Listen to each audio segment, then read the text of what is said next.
Alright, everybody. Hopefully the VOD thing is working now. What is up? If you are watching this on YouTube or on a VOD, then welcome back to the Cigar Lounge. I am, of course, your host, Nixxiom, and let me empty that. Loud car driving by. Welcome back, everybody. Welcome back to yet another stream. Let me take my stuff out of this little pack that I have here. My cutter and such. I recently went down to Gastonia, North Carolina. I'm sure I'll talk about this again here soon on stream. But I went down to Gastonia, North Carolina recently. And I played for myself some Lord of the Rings D&D. And so I had like this little pack here, and it had my dice in it and my my miniature, which you can't see it, but it's a little rider of Rohan. So I'm playing a guy from Rohan, and it was a lot of fun. So smoked some cigars. It was good. What is up, Naval Fox? How's it going? You're the first person here. It's good to see you. Very good to see you. I'm about to light up, so please give me 2 minutes. It gives people an opportunity to get here if they want to watch the stream. I haven't smoked a Camacho, Connecticut in a very long time. Blade Master, how's it going, dude? Just smelling it. It's been a while, like I said, since I've smoked one of these. So, just enjoying the smell. Give me 1 minute, guys. Let me light up here.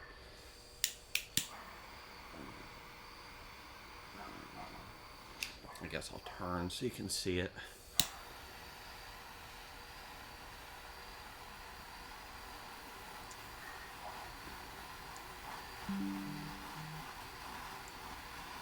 Got a nice odorless flame lighter going here.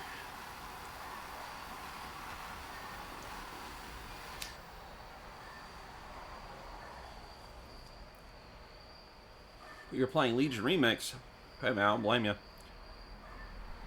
I also have been playing a lot of WoW, so I understand.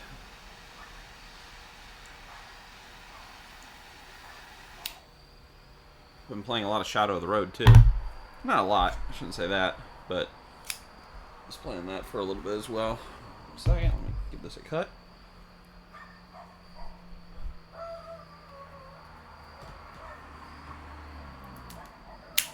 I need a new cigar cutter.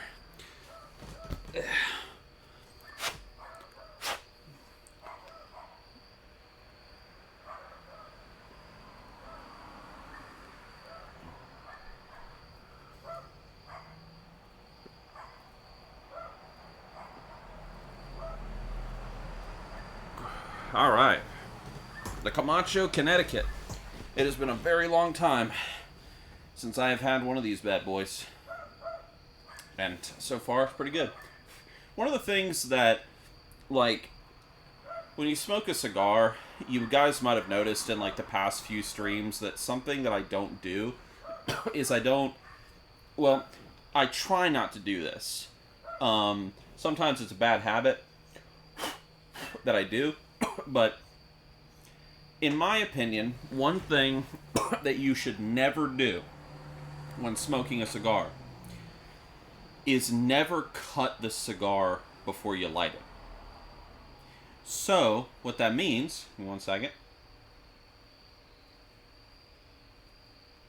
What that means, and why I say that, is because what you should do, at least how I smoke cigars and how I think you should smoke them, optimally enjoy them, is you should toast the end first and get it, a nice cherry built up. Then you cut the cigar, and then the cherry should be strong enough that you don't even need to use another match or lighter or whatever again in order to actually start puffing it. Now, the reason why I say that, was that clunk? Addicted to V-cutting? Oh, dude, V-cutting's great. The reason why I say that is two things. One, if you cut the cigar and then light it, especially if you're lighting it while puffing it, whether it's chemicals from a match or from a lighter or whatever, every time you're puffing and you have like that lighter going, for example, you are pulling that gas or that, that the smell of the match, you're pulling it into the cigar. And so you're sort of changing the taste of the tobacco leaf by doing that. And the other thing is that if you cut it, another thing is this, like, let's say you cut it and then you start lighting it, what you've done is you've created like an air channel. So the air can just pass through. So even if, like, you're not puffing it and you're just lighting it like this, the air is still naturally going to be flowing through the cigar and it's going to change the taste of the cigar. Very minorly, mind you. Like, you'd have to be a pretty big snob in order to notice. But, like, in my opinion, that's the optimal way to enjoy a cigar. Now, if I'm smoking, like, just a whatever cigar, I've never heard of this strategy, but now you know. Now, if I'm just smoking, like, whatever cigar, like, it don't matter. Like, who cares, right? But, like, if I'm smoking, like, a really nice cigar, or, like, a cigar that I haven't smoked in a long time, like this one, for example, like, I want to, like, enjoy the cigar as it was meant to be enjoyed. And so, really, the only, like, ruin I'm getting is just at the, like, the first, like, 2 or 3 puffs, maybe. Like, when you're first kind of burning that first little bit of tobacco and you got to puff on that. But once you get past that, which takes 2 seconds, like, you're good. I don't smoke, but I'm 100% invested in great explanation. Well, the thing is, so I tell guys that one of the greatest pleasures that you can get into in life, and it's such a great way of making connections as well, is start smoking cigars. They're nowhere near as bad for you as, like, cigarettes. They're nowhere near as addicting. Like, you have to be really trying to get hooked on cigar smoking. You gotta be really trying. Because it's just, again, for those that don't know, like, this is just pure tobacco leaf. There's nothing added to it. It's just a rolled up leaf. So there's no chemicals added to it, no flavorings, nothing. It's just pure leaf. And the different flavors of a cigar come from the different soil that you grow the tobacco leaf in. So, fun fact, if you didn't know that. So, in different areas of the world produce different flavors. So, a little bit of lore for you if you didn't know that. But, one of the greatest places to meet people is in the cigar lounge. It's kind of strange. Like, I remember going to, like, when I first started getting into, like, cigar lounge culture, it was so odd for me to go to these lounges and suddenly I'm surrounded by these big business people, and, like, at one point I accidentally, I don't even know his name, but, like, I smoked a cigar with a member of the House of Representatives. That was crazy. Hippozilla, what's up, dude? Also, Pessier, what's up, dude? Let's see, Ahoy from Chechnya, I don't know how to pronounce it, Chechnya. What's up, dude? Hello from North Carolina. Dude, Naval Fox, you gotta become a sub, bro. It's the only way to dodge them ads, man. Czech Republic. Yes. What was I gonna say? I forgot what I was... Oh, yeah, Cigar Lounge. Yeah, and so, like, you just meet, like, so many, like, of the beautiful people, as I called it. Like, you meet, like, all these business people, and, like, there's, like, a cigar lounge down in Matthews, North Carolina called 105. And there's, like, this one dude from the Carolina Panthers, like, the football team, and he'll go in there, like, every now and then and buy cigars. And I've been in that cigar lounge, like, once or twice, and, some dude will walk in and he walks out. I don't watch football. Sorry, Wow Crendor, I don't watch football. But, like, I'll be smoking with, like, my friend Michael or someone, he's like, oh, that was so-and-so from the Carolina Panthers. And I was like, oh, really? Like, that, some multi-millionaire dude? Like, and he'll just show up. You kind of know it's him if he shows up. This is what Michael said. He said, you know it's him, because if you don't remember his face, you'll know it's him, because he walks in and he buys, like, 100 cigars and walks out. Because he can afford it. So, what is the meaning of life and the best things of life? Nixxiom, what is the meaning of life and the best things of life? Do you want a serious answer, or do you want me just to quote Conan the Barbarian?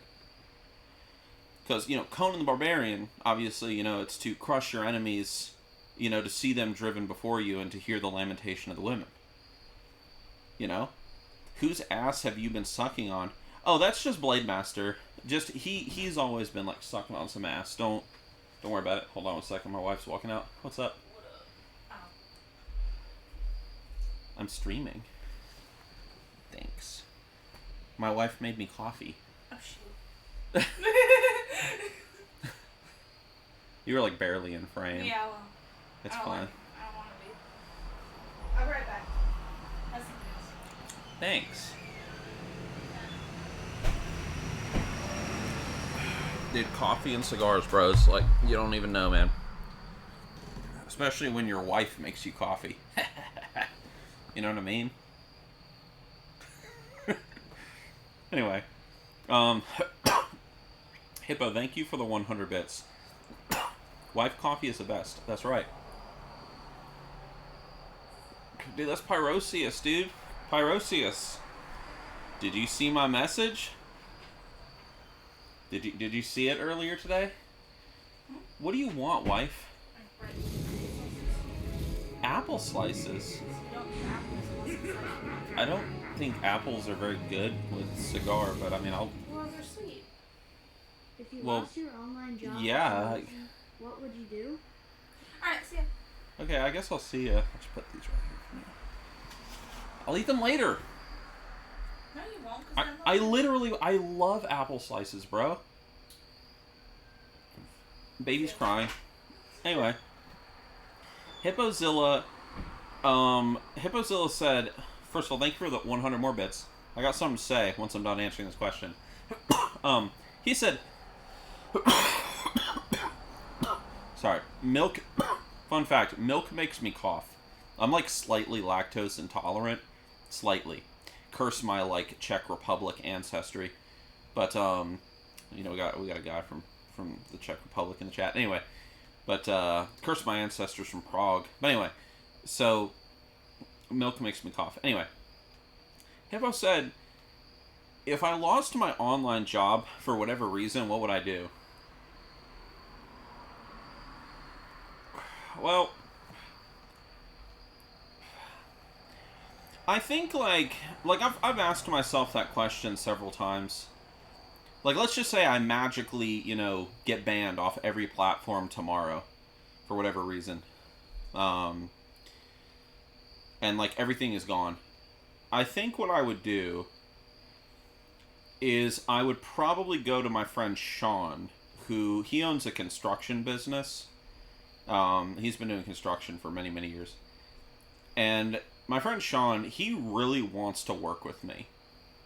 And he's offered me... Well, he's not offered me a job before, but he's kind of implied it. Like, you should come and, like, work with me and, like, do marketing and stuff like that and help me grow my business. And I probably would make more working with my friend Sean than I would working online. Because admittingly, like, working as, like, a gaming content creator, like, you don't make jack diddly. Yeah, I've talked about it on other cigar streams, but, you know, the stereotype exists that, like, you know, again, once you have over 100 subscribers on YouTube, like, you're fucking loaded. It's not the case. Maybe if, like, for some content creators, like, if you're in, like, the business and real estate niche on YouTube, I mean, making, like, $25 RPMs and stuff, that's, like, the money you get paid per 1,000 views, sure. But if you're, like, a gaming content creator, I mean, like, you're getting paid, like, probably, like, $2 per 1,000 monetized views. So it's like, okay, you make a video, it gets 60,000 views. Let's say, you know, 55,000 of those views are monetized views. Okay, so 55 times 2. How much is that? You made $110. You know, for a 60,000 view video. So, like, okay. Anyway. So gaming content doesn't, like, pay jack diddly. So I'd probably make more working for Sean than I would working for myself. But there's more to life than just money. There's also, like, enjoyment. And personally, I like having my own schedule. I like being able to hang out with you guys whenever I can. I apologize when I can't, especially, you know, with the kid and stuff. And I've been doing, like, some commission work in the background. I'll talk about that in 1 second. It's why I didn't stream like for 2 days at the end of the week, last week. But I'll talk about that in a minute. And but I probably would talk to him, and if that didn't work out, then probably what I would do is I would try to find... I'd probably talk to my dad, maybe. My dad has worked in construction for a long time for Habitat for Humanity. I might do construction. I really like working with my hands. It's kind of like the weird thing about me. I really, really enjoy working with my hands, but I work on a computer. And so, but you always crave what you don't have. You know what I mean? Like, if, like some of you guys maybe watching this, maybe you do work construction, and you look at someone like me who's working like, your typical kind of stereotypical computer job, and you're probably, what do you want, wife? Yes? I can't find my phone anymore. Your phone? I didn't see it out here. I've looked everywhere. I don't know. You want me to call it? What do you want to do? Okay, 1 second. One moment, I have to call my wife's phone. Let's see. She cannot find it.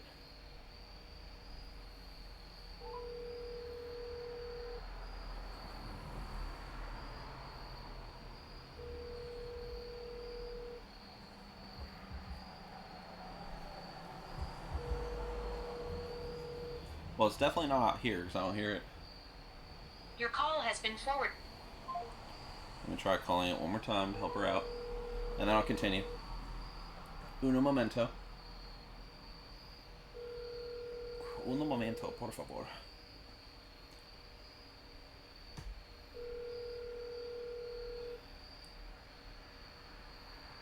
Your call has been... I have no idea.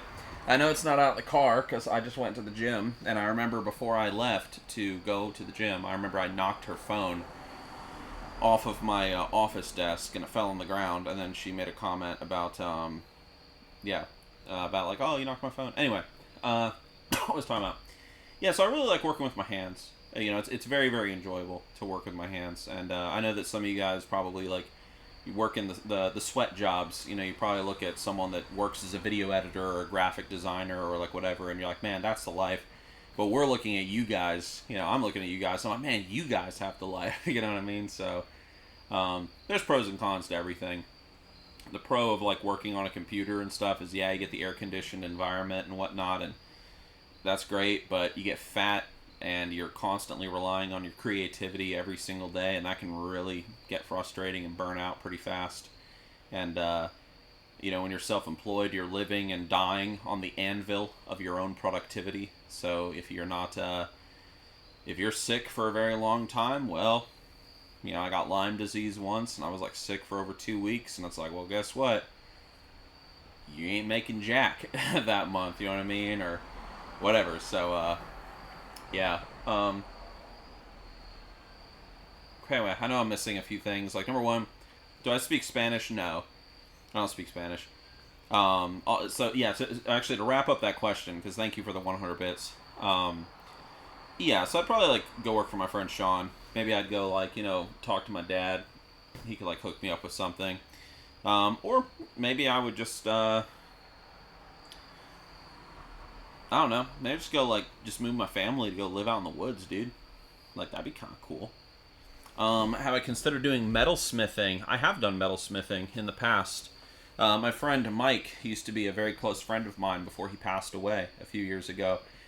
I used to go to his house all the time, and we would do blacksmithing in his garage. Or, like, just out front, because he had made, like, this DIY blacksmithing station. And he had gotten, like, all the stuff for it. And so we would go and we'd just, find railroad spikes and stuff here and there and just any metal that we could, and we'd bring it back and smelt it down, and that was fun. We'd just make, like, knives and spoons and, like, all manner of things. And that was great. Living in the woods is fun sometimes. I love the woods, man. I really want to go camping, but I'm going to talk about that in a second, too. One guy said, I apologize that I missed this, Yerve Gaming. I don't know if he's still here. Maybe. But I'm going to answer his question. He said, I've been smoking cigarettes since forever. As a Dutchman, I don't feel cigars are smoked much over here. I never really understood the thing behind cigars. Does one smoke it for the nicotine? As it looks, people don't smoke it over their lounges. And if not, why spend money on it? He's still here. Okay, good. So why smoke cigars?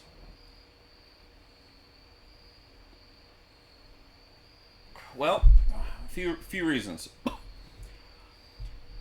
Number one, when you smoke cigars, you do get nicotine, but you're not inhaling cigars. So for those that don't know anything about cigars, you don't inhale cigar smoke. It is very bad to inhale cigar smoke because this is just pure tobacco leaf. So it's very strong, very powerful, so don't inhale it. Instead, what you're doing is you're pulling it into your mouth, and you're holding it over your tongue for a moment, and you're pushing it out. Or maybe several moments if you really want to taste the tobacco.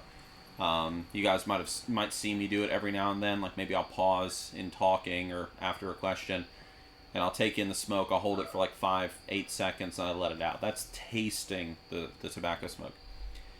Now the thing is, you do get nicotine from that, but what you're doing is you're absorbing it through your tongue and through your gums. And so, and because of that, because you're not getting that direct absorption through the bloodstream via the lungs, you're only getting a little bit of nicotine. But the difference is that when you smoke a cigar, you smoke it for a very long period of time. Like, you can smoke a cigarette in no time at all, and you're done. And cigarettes are designed to be smoked quickly and to get you a big rush of nicotine, like ASAP. It's meant to give you a hit, as they say. Cigars give you a little bit of nicotine over a longer period of time. And what that does is it creates a difference in how you experience nicotine. Whereas a cigarette will give you a rush very quickly, a cigar will give you this very gradually, like, increasing slope. And this is why people always say that smoking cigars is so relaxing. Because you're just getting a little bit of that nicotine with each puff, and it really relaxes you. And, like, it just slows you down a little bit. Now, obviously, because some cigars, especially full-body cigars, are very strong. They have a lot of nicotine in them. If you're not used to smoking cigars and you're, let's say, a really thin guy or something, you're not like a big, fat ass like I am, you smoke that full-body cigar and that thing punches you like Mike Tyson, and suddenly you are completely nicotine sick. And you are throwing up on the ground and you feel terrible, you have cold sweats. I've been there, I've done that. It's a rite of passage. Okay, I look forward very much to the day that my son gets nicotine sick for the first time. And be like, yes, my son, well done. But this is also why cigars are really good for, like, conversation. They're fantastic for conversation because, again, it's slowing you down. It lets you think a little bit more clearly. You always see the stereotypical group of guys sitting in the lounge, smoking a pipe, smoking a cigar, discussing something, some deep topic, whatever it is. And it's like, that's what it does. Like, like the culture and the stereotypes around, like, cigar smoking exist for a reason. The gentleman in the cigar lounge discussing philosophy and theology and stuff. Like, it almost, like, the cigar almost encourages you to talk about, like, deeper things. It's great. So, like, even this cigar lounge right here that is at my house, it's a converted sunroom, but you can see we've got, like, a mini fridge here. I have a little TV right there. I got this nice couch that we sit on. I got some extra chairs, and it's really nice in here. I got an electric fireplace right here if it gets cold. Me and my friends, we'll sit out here after D&D and we'll talk about some deep stuff. So, yeah. But the way you smoke, the way of smoking makes you actually taste the quality of cigar. So, is there flavors in it? Like, I don't know. Yeah, so I mentioned this earlier. I know there's some walls of text appearing in the chat box. I'll come back to it. I know Curiad is here as well. What's up, Curiad? Hope you're doing well. Yeah, so I mentioned it earlier on stream, but, like, cigars get their... Well, let me start with this. This cigar, any cigar, is just a tobacco leaf. Or a few tobacco leaves that have been rolled up. There's nothing added to it. There's no chemicals added to it, like a cigarette. There's no, like, enhancers added to it. There's no flavors added to it, unless you get a flavored cigar, but you know, like, you don't smoke flavored cigars, okay? I'm just being real here. Like, if you're a dude and you go in the cigar lounge and you get yourself a Java cigar, there's nothing wrong with it. You know, you smoking a Java mint cigar, you know, it just tastes like drinking a mint chocolate milkshake. There's nothing wrong with it, but everyone's going to be like, this guy must be new. You know, like, you haven't learned to appreciate the taste of tobacco leaf yet. Anyway, so, but because it's just a pure tobacco leaf, the different flavors come from the soil that the leaf is grown in. And different areas of the world produce a different flavor tobacco. So some, like tobacco, for example, like if you smoke it, it's very peppery. It almost like kind of burns your tongue a little bit. Not literally, but like it kind of feels like it is. Kind of like, you know, if you have like black pepper on something, it kind of gives you that sensation on your tongue. Some, you know, tobacco leaves are very, very smooth tasting. They have a more like kind of like walnut taste, cedar wood taste, caramel, dark coffee. You know, there's many different like nuanced flavors that you can enjoy. My favorite cigar, I say at every stream, my favorite is a Liga Privada number 9. I love the Liga Privada number 9. Kind of an expensive cigar though, so special occasion cigar, $18 a stick. But those things are always worth it. I've never smoked a bad one, and I love it. So why not just drink a milkshake at that point? Yeah, I mean, like, you know, but granted, you know, if you smoke a milkshake flavored cigar, it's going to last you for maybe like an hour. Now, some people will inhale these things, and I mean, not like literally inhale, but they'll be like, they'll finish this in 30 minutes. Me, I can make a cigar like this last 2 hours, no problem. So it's perfect for a stream.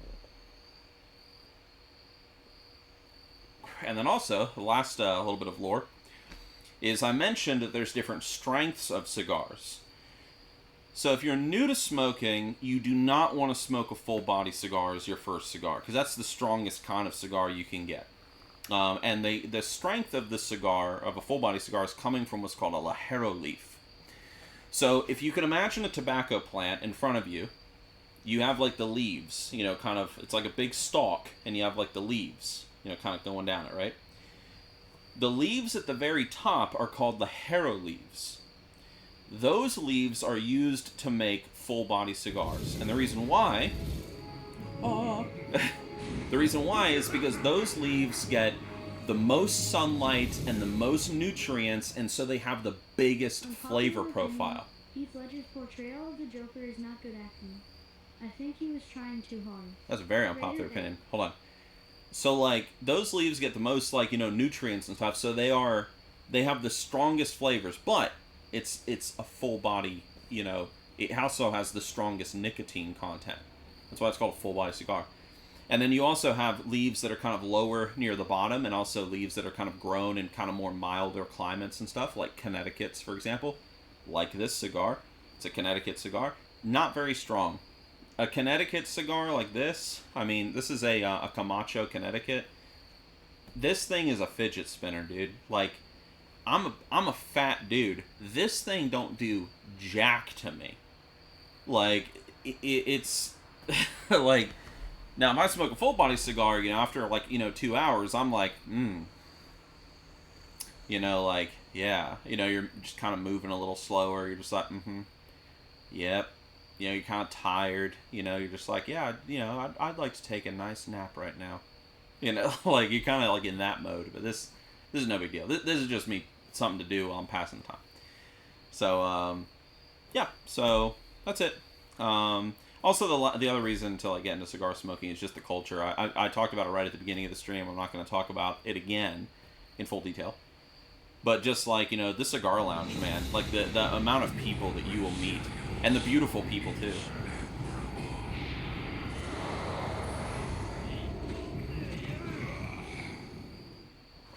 A lot of memories over 38 months. I need to fix those alerts and actually make them, you know, fill the space as they're meant to. Angry people. Thank you for 38 months in a row, dude. That's almost an entire year, bro.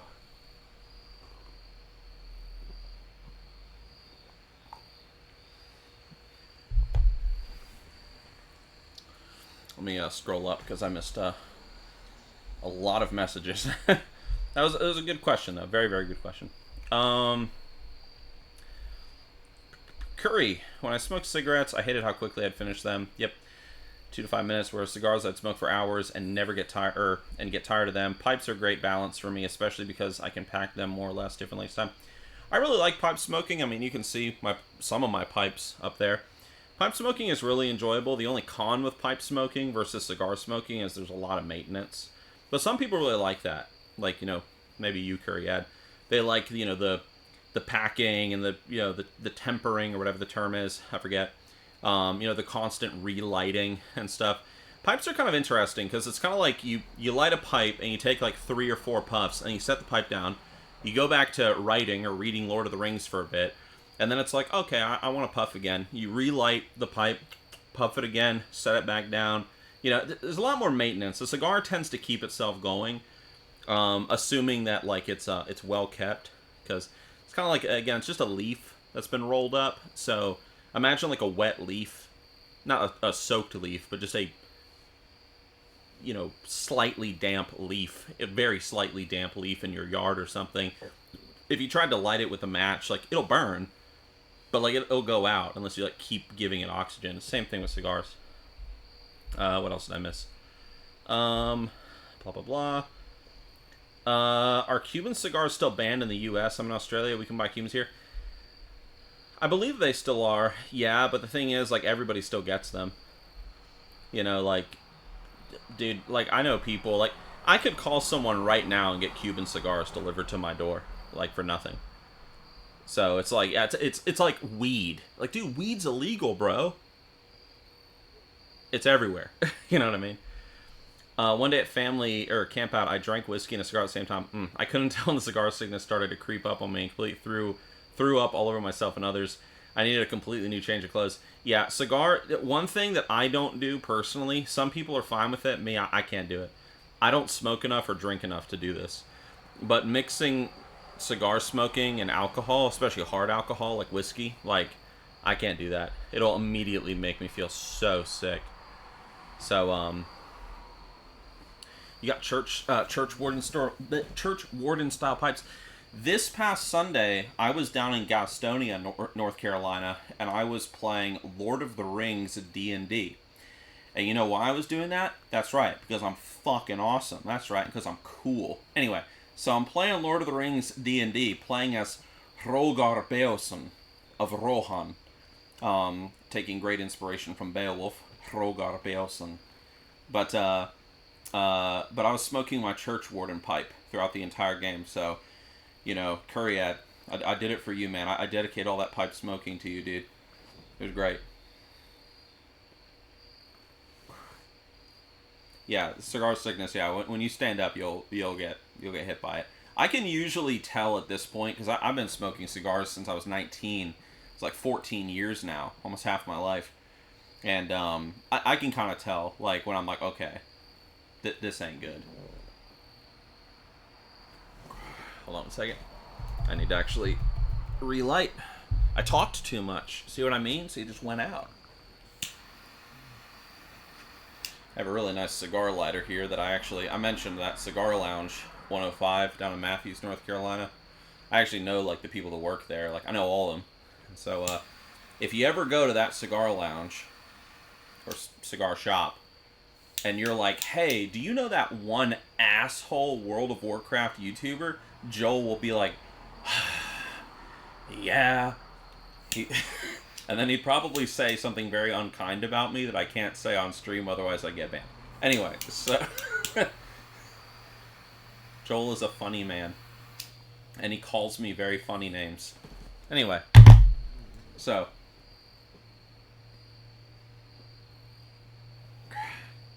Gastonia is a nice place. It's kind of like, it's outside of Charlotte. Some people say that it's kind of like a little bit of a shithole. And, like, I mean, like, there's definitely some white trash down there. Like, don't get me wrong. And there's definitely, like, some impoverishedness. But, it's not that bad. It's a very, like, charming little area of North Carolina.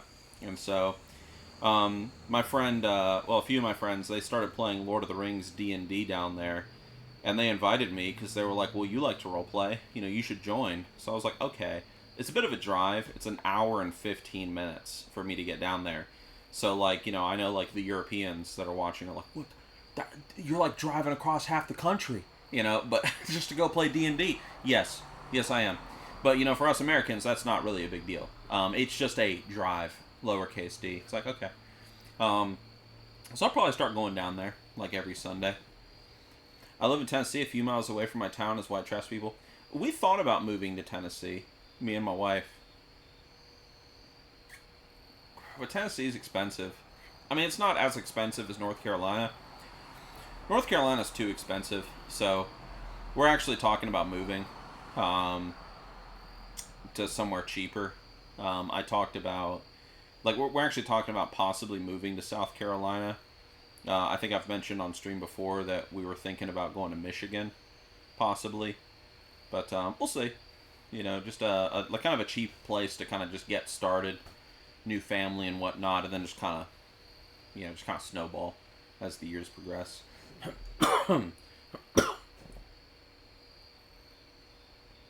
An hour and 15 minutes is a drive across town in Europe. No, it's not. Buddy, I lived in Europe for a while. Everything is so close together in Europe. I guess it depends. If you're in Finland, maybe, yeah, like, and you live up with the Sami people, like, yeah, you're driving an hour and 15 minutes, you know. But, like, you know, when I was, like, I've been all across the UK and Germany and Sweden and stuff, and everything's within walking distance. It's great. Bro lives in Russia, right? Yeah. Everywhere's too expensive. Dude, it's wild, man, how expensive stuff is. Like, dude, the other day I went and got a coffee at this one, like, coffee shop down the street. You know how much it was for just your standard large coffee? $7. $7. Like, I was like, wow, like, does the coffee suck my dick as well? Like, holy crap. You know, you go to McDonald's, $28 for, like, 2 people. Like, it's ridiculous. You go out to eat, like, $60. You know, like, oh my god, it's ridiculous. So, I mean, granted, I'm, you know, paying for 2 people, you know, me and my wife, but still, like, it's so expensive, man. Like, I remember back in the day, like, you know, going to McDonald's, you can get, like, a whole freaking meal for, like, $8. Like, crazy. But yeah, everything's so expensive now. And but in a weird way, it's kind of cool because it is making, like, more people become more, like, money conscious, rather.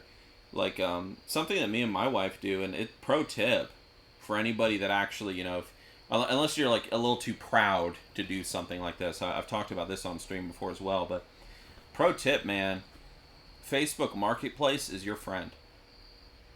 Facebook Marketplace is your friend. Like, dude, people are always giving away free food, free supplies, free everything, man. Like, we get free food off of Facebook Marketplace all the time. The other day, it was actually while I was playing Lord of the Rings D&D, my wife messaged me, and I had the car, so she couldn't, she was trapped at the house at the time. But she was like, dude, there was, like, this person giving away, like, probably like $60 or $80 worth of beef for free. It was just like all this stuff, just, you know, just all these steaks and things and whatever, and they were just like, oh yeah, like, we, you know, killed this cow or whatever, and it's like some farmer dude, and he's just like, oh, you know, we don't need all this, so we're just gonna give it away for free. And we're like, oh my goodness. But again, I had the car, so, you know, she couldn't go get it, and then of course it was a first come first serve thing. But, you know, that's usually how we get bread, how we get, like, soups and things. And dude, Facebook Marketplace is great, man. Every time I open it, I want to waste all my money on the cool shit I'll never use. Yeah, I'm actually thinking of building something here soon. I'm gonna build a gaming table. I have an extra table out in my shed, and I think I'm gonna buzzsaw a big rectangular hole in it, and I'm gonna build, like, a little gaming thing inside of it that you can, like, lay a thing on top of to, like, hide it and use that for, like, D&D and stuff. That would be cool.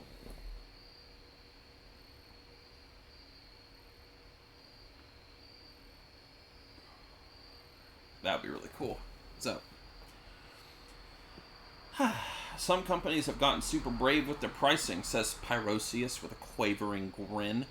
people in general should stop dishing out cash for fast food that was originally designed to be cheap and crappy alternative. Yeah.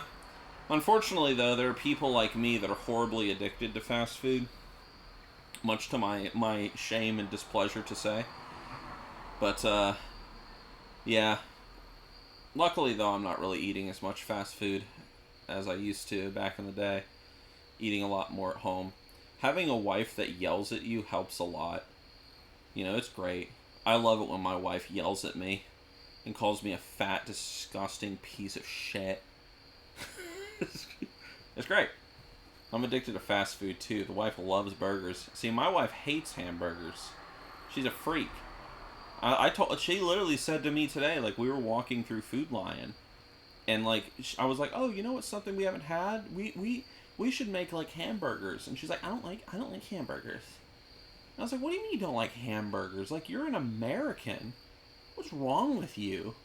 Like, you should be crucified for saying that. And anyway, so we just got into a big argument, started throwing stuff at each other and whatnot in the store. Like, you know, I picked up, like, you know, a big old, like, can of ragu and threw it at her, and, you know, exploded everywhere. And then, you know, she picked up a shopping cart and hit me in the back of the head with it. You know, it's just what you do, man. It's just, you know, just beating each other in public. It's just what you do. Like, you know, it's a sign of a healthy relationship, you know what I mean?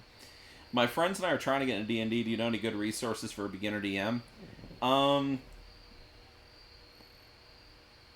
Honestly, no. I just kind of, like, when I first started DMing, dude, I just, like, I watched, like, a YouTube video of, like, some people role-playing or playing D&D, and I just watched the DM, and I saw how he described things, and I was like, this guy's dumb, I can do this better. And then I just got the Dungeon Master book, and I just kind of started reading through it, and I was like, this is dumb, I can do it better. And then I started DMing, and that's kind of how it all began. I just had to learn the rules of the game, and here I am, years later. I mean, I'm sure there's, like, Facebook groups and stuff, but really, I mean, learning to DM is just, like, it's just experimenting and just having fun. You know, just, the thing is just think of a story that you want to tell, whatever that story is, and then learn the rules of how to play D&D, and then tell your story. And then be prepared for your friends to ruin it. Because that's what they do. That's the joy of D&D. Speaking of role-playing, through a series of events, I am very proud to say, through a series of events, ERP confession. No, I confessed that years ago, dude. You're not a real role player unless you've ERP'd with at least 1,000 women on the internet. Alright. For those that don't know, I enjoy LARPing every now and then. It is very fun. Unfortunately, though, this year, although I would very much like to go to Hearthlands down in South Carolina and Weekend Warrior and such in November, alas, we cannot afford it. But through a series of events, I have managed to get a ticket to Hearthlands for myself. I will be at Hearthlands in South Carolina, the Hearthlands LARP. And so, I met a few people last year that recognized me when I was there. So, if you're going to be there, I'm going to be there. So, if you want to fight in, like, the shield wall and stuff, and you want to, like, you know, get arrows shot at us and stuff, and you want to, like, role-play it up and whatnot, by all means. I'm actually going to be getting there the day before, and we're going to be staying in a giant tent, like a ye old tent, that it could probably sleep like 16 people. It's the one that I stayed in last time. And we're going to play Lord of the Rings D&D the night before, like the actual event begins. So, if your sweaty ass wants to go to South Carolina and go to Hearthlands, and you get the day early thing and show up before the event begins, and you want to play Lord of the Rings D&D, just come into our tent. Okay? And just yeah. Anyway. Do I ever record D&D and just put them out on YouTube? I like to watch. No, I mean, dude, even like my D&D group has talked to me about that, like, oh, we should do this, we should do this. But it's like, I would be like killing my dining room to do it. Like, I would need like, this is a tiny house that I'm in. Like, this house is not even 1,000 square feet. It's very small. So, like, our dining room, like, this sunroom is bigger than my dining room. And that's where we play D&D. And if I, like, set up a bunch of cameras and stuff in the room, and they're, like, mounted from the ceiling, and, like, I'd have to get the cameras as well. I've only got 2. I've got this one, and I've got the one that I use in my office for, like, streaming on the PC. I would just be ruining the dining room. So, like, one day, if your boy makes it big, and, I got, the money, I'll have, like, a dedicated super D&D room, and I'll set up the cameras and the bells and the whistles and the lights and everything, and it'll be great. It'll be awesome. That's why you should subscribe with Twitch Prime. That's right. Somebody asked what is Hearthlands. 1 second. I don't want this to go out. Better start in only cigars. This stream has got to become only cigars. Because every time I'm like, oh, I need to stream, I'm like, well, I could stream myself playing WoW, but then I'm like, what? I'm going to be doing video editing tonight, so I'm just like, I don't really want to be on the computer, and like, be on the computer streaming, and then be on the computer all night editing, so I'll go to Cigar Lounge, I'll go smoke a cigar, you know what I mean? So, but yeah, somebody asked what is Hearthlands? So, there's an event, this like big LARP event down in South Carolina. It's called Weekend Warrior. And Weekend Warrior, it's an event. It's hosted by Felon Fair. Awesome guys, love them. Great company. I'd love to work for them one day, maybe. We'll see. Going back to that question, like, what would you do if you like lost your job? I'd probably try and work for Felon Fair as well. But anyway, Felon Fair was founded by this guy named Zam, short for Alexander.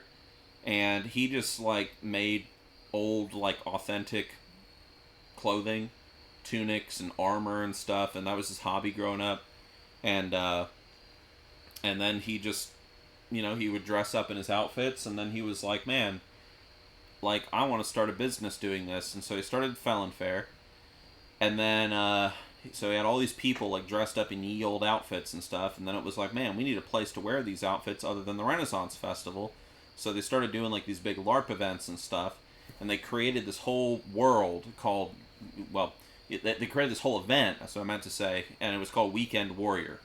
And if you can imagine this, it's like there's all these different factions that are kind of themed off of, like, different groups, like, in history, so, or just maybe different fantasy groups. So there's no elves or monsters or anything like that. This isn't a creature roleplay, it's just all humans. But, you got, like, the Sea Lords, for example. So, like, a bunch of dudes from ships. So, like, they wear, like, blue, and, that's kind of like their color scheme. You've got the King's Guard, or the Kingsmen. Just imagine these dudes in full black plate armor, black and gold. You have the Hearth Guard. Hearth Guard, kind of like, Vikings, Anglo-Saxons, furs, reds, and leathers, and stuff like that, animal hides and whatnot. You have the Wold Folk, Celts. You have the Rangers. Picture Aragorn from Lord of the Rings. That's the Rangers. Like, they all look like that. And it was, and they made this event, Weekend Warrior, to be a really high immersion, very serious LARP.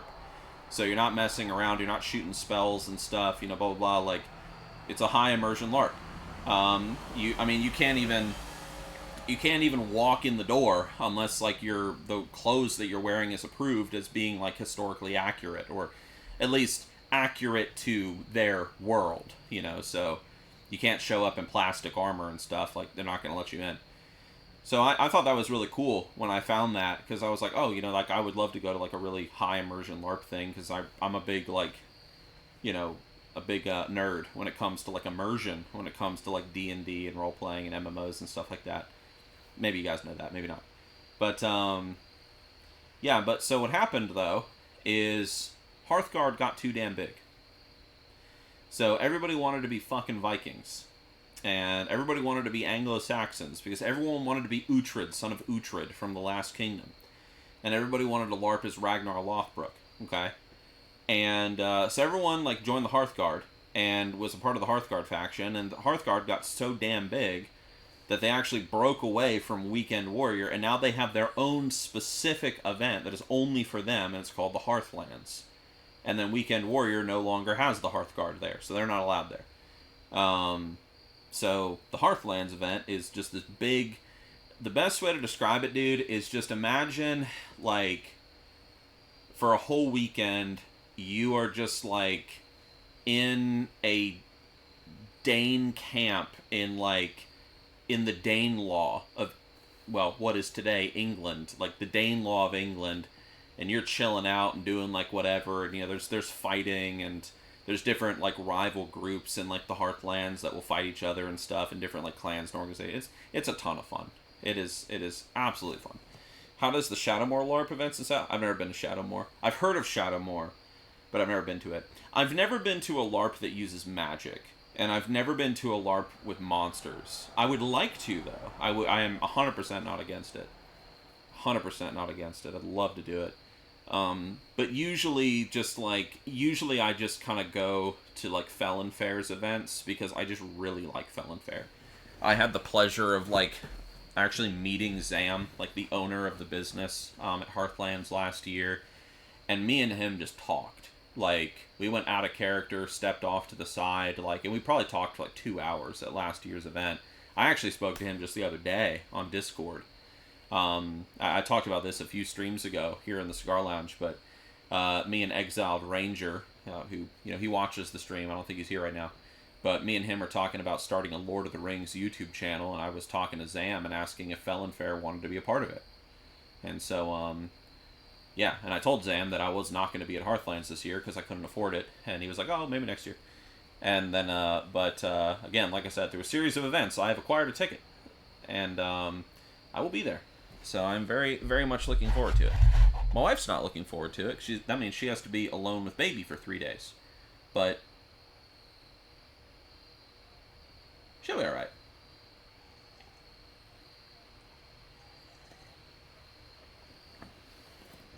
Throwing small beanbags and yelling lightning bolt. See, like, I can get into that a little bit. Like, don't get me wrong. I mean, I have a big imagination. Like, I can vibe with that. But what I really like is, like, if you go to, like, a high immersion event that doesn't have magic, you can't, like, pretend to be some great swordsman or something. Because it's like, prove it. Show us. Like, you know, like, you know, the only thing that you got that, like, people will say, and they'll nod their heads towards is your character name and, like, your background. Some parts of your background. But if you say, like, I'm the greatest swordsman in the land, and then, like, some dickwad comes up and says, okay, let's throw down. It's like, oh, you know, you don't even know what you're doing. Like, no, you can't do that.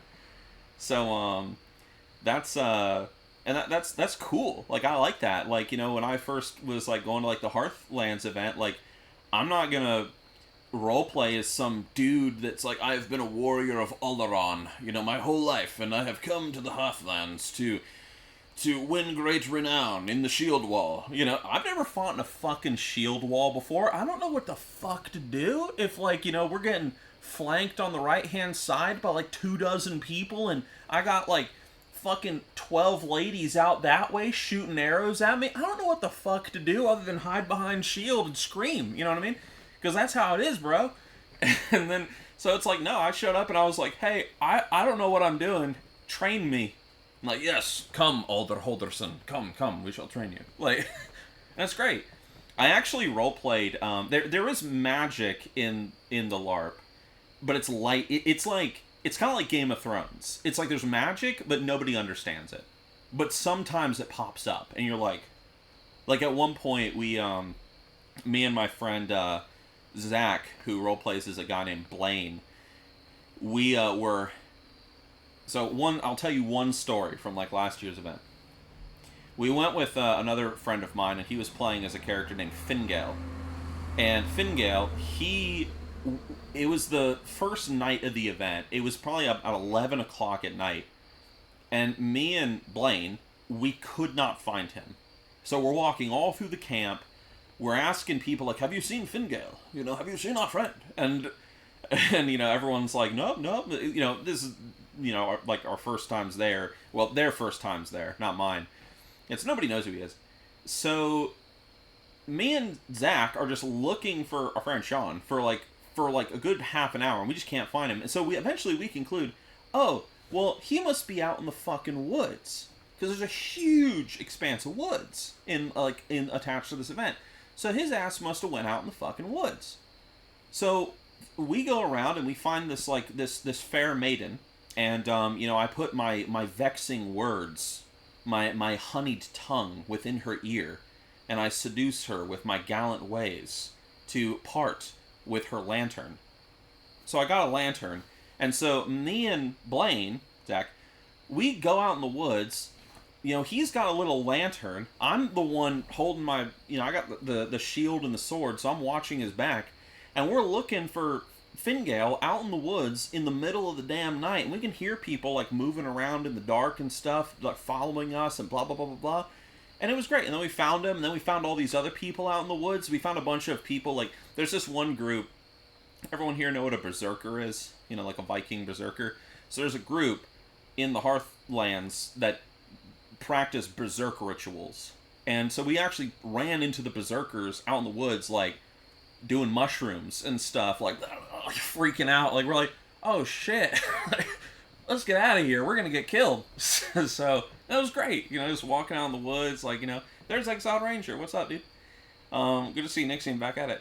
Yeah. He gets a lot of medieval puss. Well, yes. But admittingly, I got the most last year. Sort of. Sounds like he gets a lot of medieval puss. I did through the story. There's some people listening to this right now. They don't even give two flying fucks, but you know what? I do, so it's great. But like, I did establish in the lore of my character last year that apparently my character is cool with polygamy. So I'm rolling with that now, because I might have 3 wives now. I told that story on stream, like, you know, a few months ago, like how I had to marry a bunch of different women. So this is going to be really weird at this year's event when I show up and I see all my wives, and I'm going to be like, hey, are we still, like, role-playing this? Like, that we're all still together or something? Because keep in mind, they don't know about each other. So this is going to be a little weird. If you don't even have 5 wives there, are you even trying? That is true. To be fair, I mean, like, come on now. Like, you know, thank you for 25 months, by the way, Exiled Ranger. That's almost an entire year. That's right. Well done, everybody. Well done. I'm trying, like, Exiled Ranger, he's going to go with us. He said he's going to go. I convinced him. I put mine honeyed tongue into his ear, and I said, Exiled Ranger, you love D&D. Shut up. And, like, come with us and fight in the shield wall and get shot with arrows. And he was like, okay. This man's making me shell out $400 to ERP with him. No. ERP is... that's like... Well, yeah. I was going to say that, no, ERP, that's just digital stuff. This is the real thing. But then I guess ERP could be... Anyway, the point is, yeah, I can't even afford the rental, so he knows, well, I'll help you out. We'll help you. We got you, dude. We got you. You know, the Shield brothers, we back each other up, you know. You're not going to be naked. You could be naked. You could just get a pair of trousers. You could roll with the Berserker guys. Those guys don't wear clothes. Alright? Because Berserkers, see, you get more health depending on the type of armor that you wear and the amount of armor that you wear. Now, Berserkers, they don't really wear any armor. They're mostly naked, like going around going crazy, just covered in some animal skins, and that's it. But Berserkers have magic potions that they create, or magic, that they take that numbs pain, and every time they drink one of these potions, they get 3 extra hit points. These potions are stealable items in the game. So, let's just say that maybe your boy was privy to a few instances of individuals sneaking into the Berserker camp and stealing their magic potions to get more hit points. Yes, that is when I learned that their magic potions are Gatorade. I was curious what was in those bottles. Anyway, what's up, Fat? Dude, what's up, Heldar? Anyway. My face is my shield. Yes.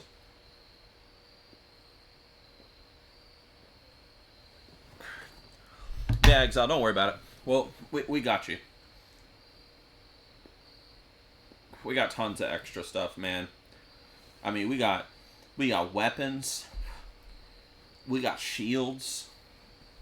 We got weapons. We got it all, man.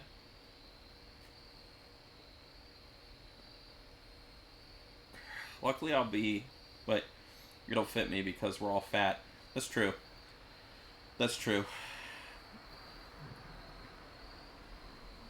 I'll say one thing, dude. Since you're coming, be prepared to get, like, they feed you very well. All the food's provided. So, get ready to eat, hopefully, like last year, dude, fresh brisket and stuff. Oh, it's great. It's great. But anyway. These days it's good to have a few weapons nearby. That's true. I actually found, speaking of weapons, I don't have it out here, but some time ago, like, I have this really nice knife that I got when I was up in, like, the top of Finland, hanging out with the Sami people riding reindeer. And I love that knife. I've been using it, like, out and camping and stuff for years. It was fantastic. And I lost it, and I couldn't find it. And you know what? Today, I found it. It was in the frickin' glove thing of my SUV. And I went to the gym today, and I was looking for my headphones, because I cannot find those things. And I opened up the thing, and I was like, oh, there's my Sami knife. Cool. But yeah, so thank you everybody for the follows, by the way. What's this? The Exiled Ranger is now playing Baldur's Gate 3. Disgusting. Yeah. I'm finished, though, so less exotic. Dude, you're finished? I've been all across your country, bro. I landed in Helsinki. I stayed in Tampere for a while. Then I went all the way up to Munio. All the way far, far, far, far in the north. Probably have never heard of Munio. It's right on the border of Sweden. Maybe you've heard of it, maybe not. And spent a while there. I absolutely loved it. It was incredible. I'm finished too. How did you like it? I loved it. Finland was great. But I will say, Finland is the country that you move to if you never want to speak to someone ever again for the rest of your life. The Finns don't speak. But then again, the Swedes don't speak either. But, like, see, the Swedes are awkward. They're an awkward, like, group of people. They don't understand the American enthusiasm, the American energy. Hey, man, what's up? Like, they don't get that. The Finns, they're not awkward. They just won't talk to you. Hey, what's up? That's what they do. It's great. Usually because they're too busy drinking vodka. But, you know. Once upon a time, I was promised that I would get to have a threesome in Baldur's Gate 3 with the Night Elf Nixxiom and that damn bear, and it never happened. Maybe it could happen one day, we'll see. Did you visit the Sami lady with the rented cottages and cafe in Munio? No, I did not do that. I was staying with my lady friend's parents. Well, her mom. Her mom and her husband. They live up there. So I was just there for a while. Why are you talking to me? Every Swede. It's funny that, like, sometimes I watch, like, videos of Americans that have moved to Sweden. Because, I mean, if I had the opportunity to, like, move to Sweden tomorrow, like, I'd probably do it. I think it'd be fun. It would just be an adventure. But I would just go, like, honestly, I would just be going over there to meet the Tomties. That's it, dude. And now, granted, I've been to Sweden, so I've kind of met the Tomties before, but I just want to, like, hang out with them again and, like, give them butter and milk and stuff. But anyway. Some of you guys understand what I'm talking about. Some of you guys don't. The Northern Europeans do. But anyway, so Um, um, it's an interesting thing to hear testimonies of Americans that live in Sweden, because the one thing that they say that they struggle the most with, well, actually, it's in Denmark, Sweden, Norway, and Finland, is that it is so hard to make friends because nobody talks to each other. And the dating scene, forget about it. Forget about it. And I find that interesting because in Germany, when I spent time in Germany, it's kind of the opposite. But it's kind of like annoyingly opposite. Because the German people, my people, I suppose, that's where most of my family's from, we are a strange people, or well, their culture is strange over there, because the German man has somehow formed himself into a being that if you ask him a question like, how was your day? He won't shut up. Like, they just won't stop talking.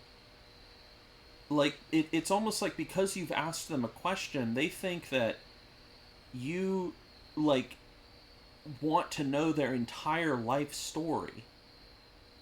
And, my wife got to experience that last year on our honeymoon. Because we went to Garmisch-Partenkirchen, and there was this one lady that was always in the same coffee shop every morning near our hotel. And we would walk in there, and that lady just kept talking to us. And I learned so much about that lady and her life and her husband and her 2 sons and all the places that she had been because her ex-husband was in the military and blah, blah, blah. And I didn't care about any of it, but I learned it. And it's all because I wished her a good morning one time. True story.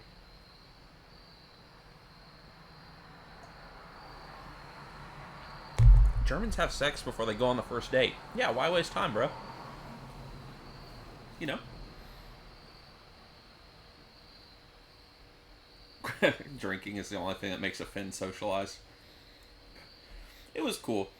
I really enjoyed Finland. I mean, I would love to go back at some point. I really enjoyed how, like, much wilderness there is in Finland. And, of course, all the lakes. There's so many lakes in Finland, you know, so... It was so cool to be, like, in a country where it's, like, you're in, like, a little town or a city or a village, and then, like, you, like, just a stone throw, like, outside of town, like, you're just in the wilderness. Like, it was fantastic. Is it worth trying to experience any Anniversary Classic content if I'm 58 level warrior just prepare for TBC? I love your content. Honestly, I don't know. I'm not playing on the Anniversary realm, so I can't really answer that question, I admit. Yeah. Is there anything that I'm scared of in the wilderness? Well, let me finish on the classic question. I would say, dude, like, honestly, like, just go for it. Go for it. I mean, why not? I mean, that's what I would do. Like, I wouldn't, like... If I want to play Classic, I'll just play Classic. I don't care if I'm, like, behind the curve or whatever. I'll just play it. Just have fun. Find a friend to play with you. Is there anything that I'm scared of in the wilderness? I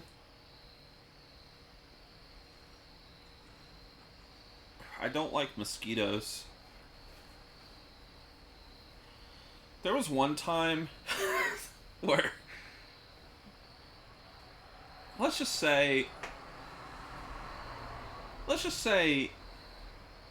damn, I had to shit while I was camping once. And let's just say that my ass was, like, just obliterated by mosquitoes. Like, oh my goodness. It was bad, man. It was really bad. So yeah, I don't like mosquitoes. But am I, like, what am I afraid of?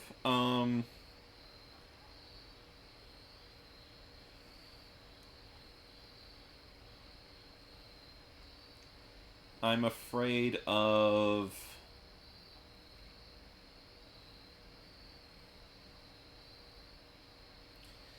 I mean, like, you're always uncomfortable at night out in the woods. Like, there's always an element of uncomfortableness. And, like, even if you've been out there, like, so many times, like, you know, you're out of your habitat. You know what I mean?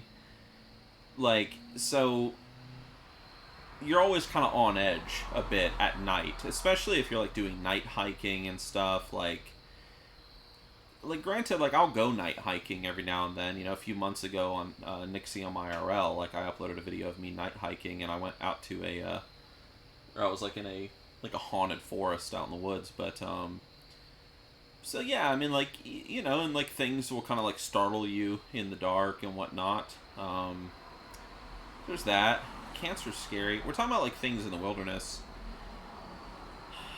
I mean, I've had Lyme disease from ticks, so that doesn't really scare me anymore. I almost died, but that don't scare me. Spiders don't scare me, because spiders will just leave you alone. Or you just kill them, you know. Just, you know, introduce them to your apex predatorness and crush them beneath your boot. Bears. If I was, like, way up in, like, the north, like in Alaska, and I was camping, I would definitely be a bit freaked out by brown bears, most certainly. I don't see how Luke from Outdoor Boys does it, but then again, he's, you know, like, he grew up there, so it's probably just completely normal. But Amazon jungle, no. I have no interest in the jungle, man. Like, there are two things, or two regions of the world that I have no interest in, and have never been appealing to me. One, the jungle. Fuck the jungle. It's not that there's anything wrong with the jungle. It's just fuck the jungle. It's big. It's sweaty. Like, it's disgusting. Like, yeah, I just want to go walk through a giant mess of wet brush and get eaten alive by mosquitoes. Like, no. Fuck the jungle, okay? And number two, I have absolutely no interest in Asia. There's nothing other than a Japanese hot spring that interests me about Asia. And that's pretty much it. Anywhere else in the world, I'm like, oh, hell yeah, let's go. You know? Alaska, let's go. Well, I've been to Alaska. I went when I was a kid. Alaska, let's go. You know, like, let's go to Greenland. Let's go. Antarctica, let's go. But it's like, oh, the jungle. Okay.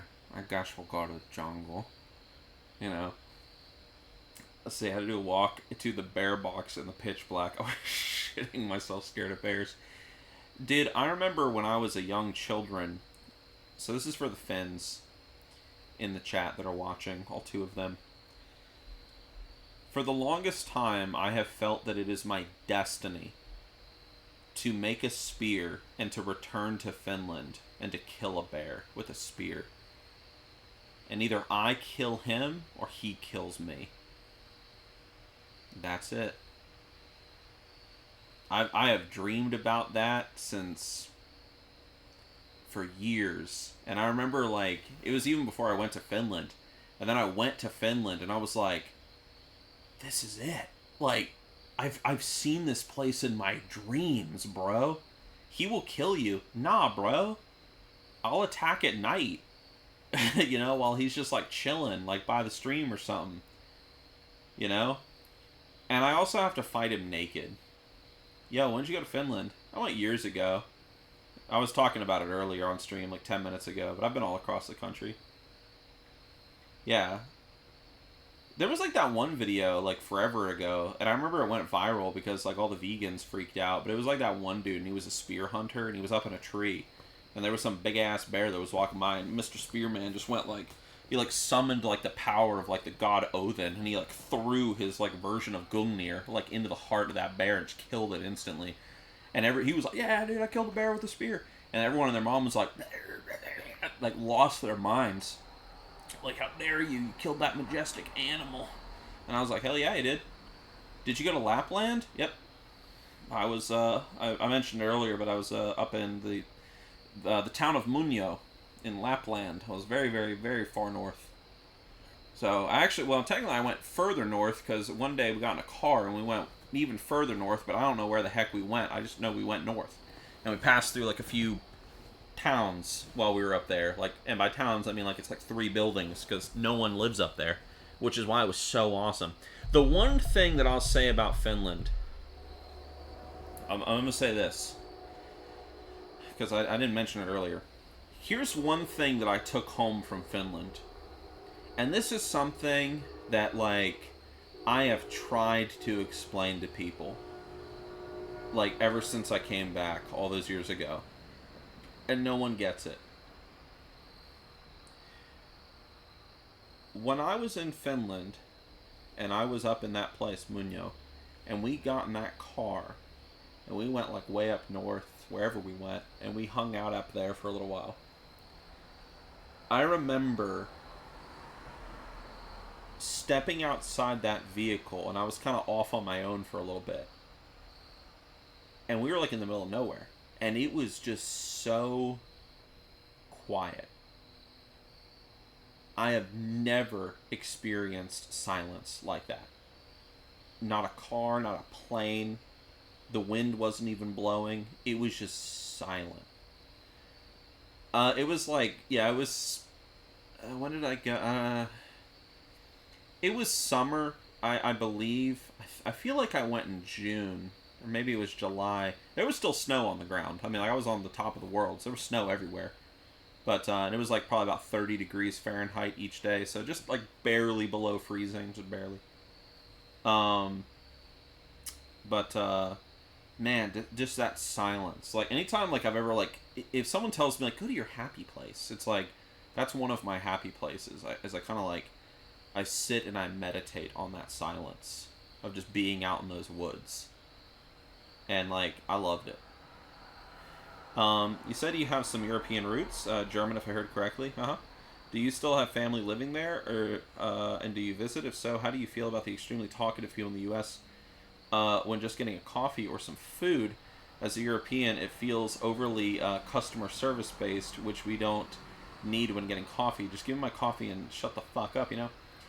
Yeah, so my family is primarily from around Frankfurt in Germany.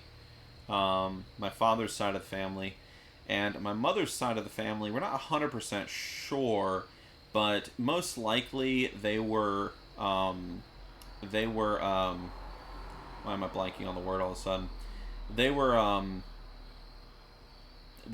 Yeah, most likely they were kind of maybe like Eastern Bavarian.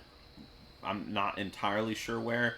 What we do know is that at some point, on my mother's side, is they actually left Deutschland and they went and stayed in Prague for a while. And it was there that they kind of settled for like a generation or so, because my mother and my grandmother, they both learned how to speak Slovak.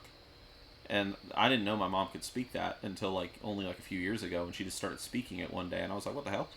And they had learned that from my great-grandmother who had lived there, and she said, oh, I learned it while I was living there, you know, and it was my, well, I guess it would have been her third language, so it was originally German, then that, and then she learned English.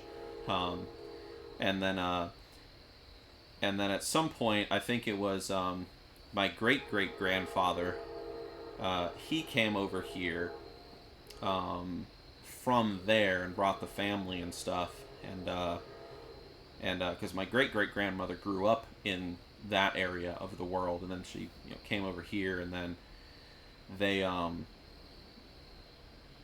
then I remember they worked in steel production for a while, and then my father's side of the family, or my father's mother's side of the family, they came over here from the Frankfurt area, and they kind of settled up in like Kentucky because the coal mining business was really big.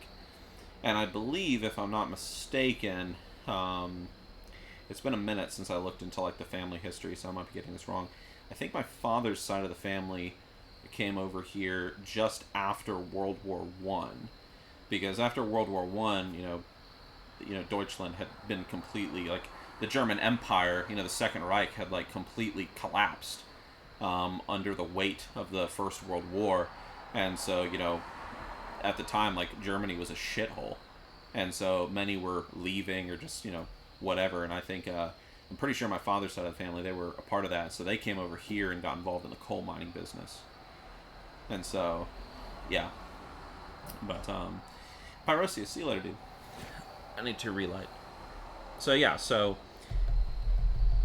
yep. And then there's other things too, like I've my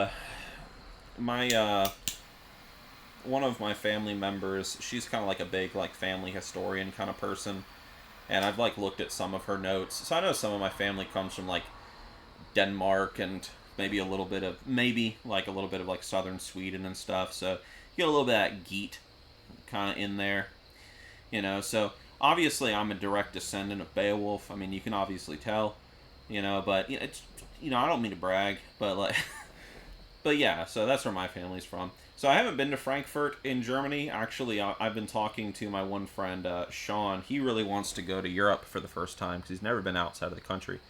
And he really wants to go to Germany.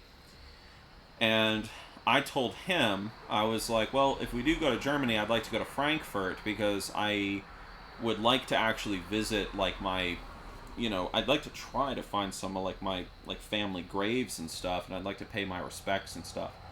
And so he was like, yeah, so we talked about the idea of like going to Frankfurt and then making our way down south because he really wants to see Garmisch-Partenkirchen in southern Bavaria, for those that don't know where that is, south of Munich. And it's a place he's always wanted to visit like his whole life, and he told me about it one day and I was like, dude, I've been there, like I'll go with you there. So me and my wife are going on a honeymoon there, I told him at the time, and so that's something we're talking about doing. But we'll see, we'll see how the future looks, money and everything, because obviously traveling it's expensive. So anyway,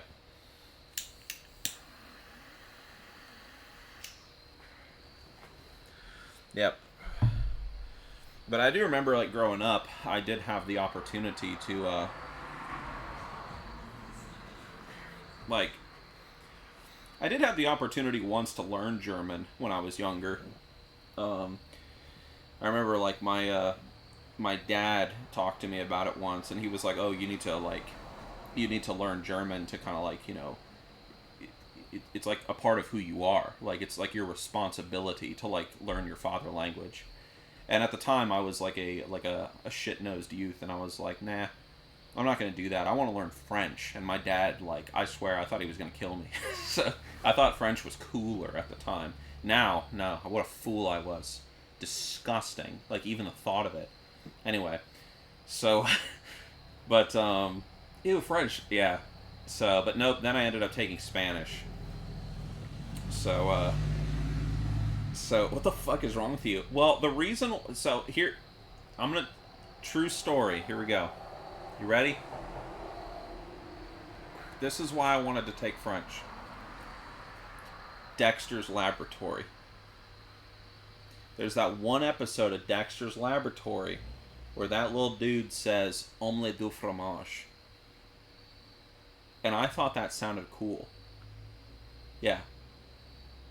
And I was like, oh, that sounds really cool. And then I learned that French is the language of love. And I was a loser, Like, I wasn't always as, like, cool and handsome and humble like I am now, you know what I mean? So, like, I needed help with the ladies. So I thought if I learned French that women would find me attractive. Right. So I told my dad that I wanted to learn French. So my dad, anyway, so he was not happy about that. And then I ended up taking Spanish, which I cheated my way through that entire class. And it was great. It was also in my second year of Spanish that I learned the subtle art of seducing a female, because I was going to fail that class. I failed my first year of Spanish and I had to take it again, and then I was going to fail my second year of Spanish, and if I failed that class I was going to have to take another year of high school. So I did what the good Lord designed me to do. I used my masculine charms to try and seduce my high school Spanish teacher. It didn't work, but I tried, and she passed me. So I guess I kind of won. But, yeah. I don't even remember what her name was. I was just like, I've always... Because I was taking after-school classes just to try to get extra credit. And I was like, oh, Mrs. Whatever. Mrs. Spanish teacher. I've been working really hard. And, I just really like spending time with you. I've always found you, like, so attractive and stuff. And she was just like, okay. So, anyway, so the point is I won. I passed that class with, like, a 71. So, a D minus minus. But the point is, I passed Spanish 2. So I'm practically like a native Spanish speaker, you know what I mean? Like, I know how to say tons of things in Spanish. Like, por favor.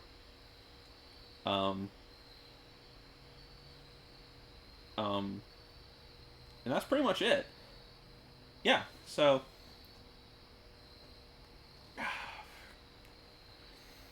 It sounds like you spent too much time on certain sites. I don't even know what the fuck you're saying, or what you're trying to imply. I just didn't care. Sí, mucho gusto. I don't remember the Spanish word for wet. What's the Spanish word for wet? Help me out. Help me out, chat. And then I can tell you a story. Because but why? Moistu. No. I just remember there was this one time where I was in class, and there was this one kid in the class, and he didn't speak a word of Spanish either. And at one point, the teacher called on him, and he sat right next to me, and she was like, this was the same lady that I seduced. And she was like, so-and-so, you shouldn't even be in this class. You don't even speak a single word of Spanish. Because in Spanish, too, you, like, speak Spanish all the time, right? And he's like, no, that's not true. I know how to speak Spanish. And she was like, say something in Spanish right now. And I don't remember what the word for wet is in Spanish. And I'm too lazy to look it up on my phone, which is literally 3 inches from my hand. We're just going to say the word is weto. So he stands up. She's like, stand up and say something in Spanish in front of the entire class right now. And this dude, like, he's like, so he gets up, and I'm like, I was like, just say something about, like, a cat or whatever. And he's like, okay. So he goes up in front of the class, and he just says, mi gato es weto. My pussy is wet. Yeah, so anyway, so he got in trouble. But so I know, well, I did for a while, I knew how to say that in Spanish. So I could tell you that my pussy's wet in Spanish. So, like, that was kind of useful, I guess, So anyway, so the point is, like, Spanish wasn't really my thing. I guess you could say. Yes. But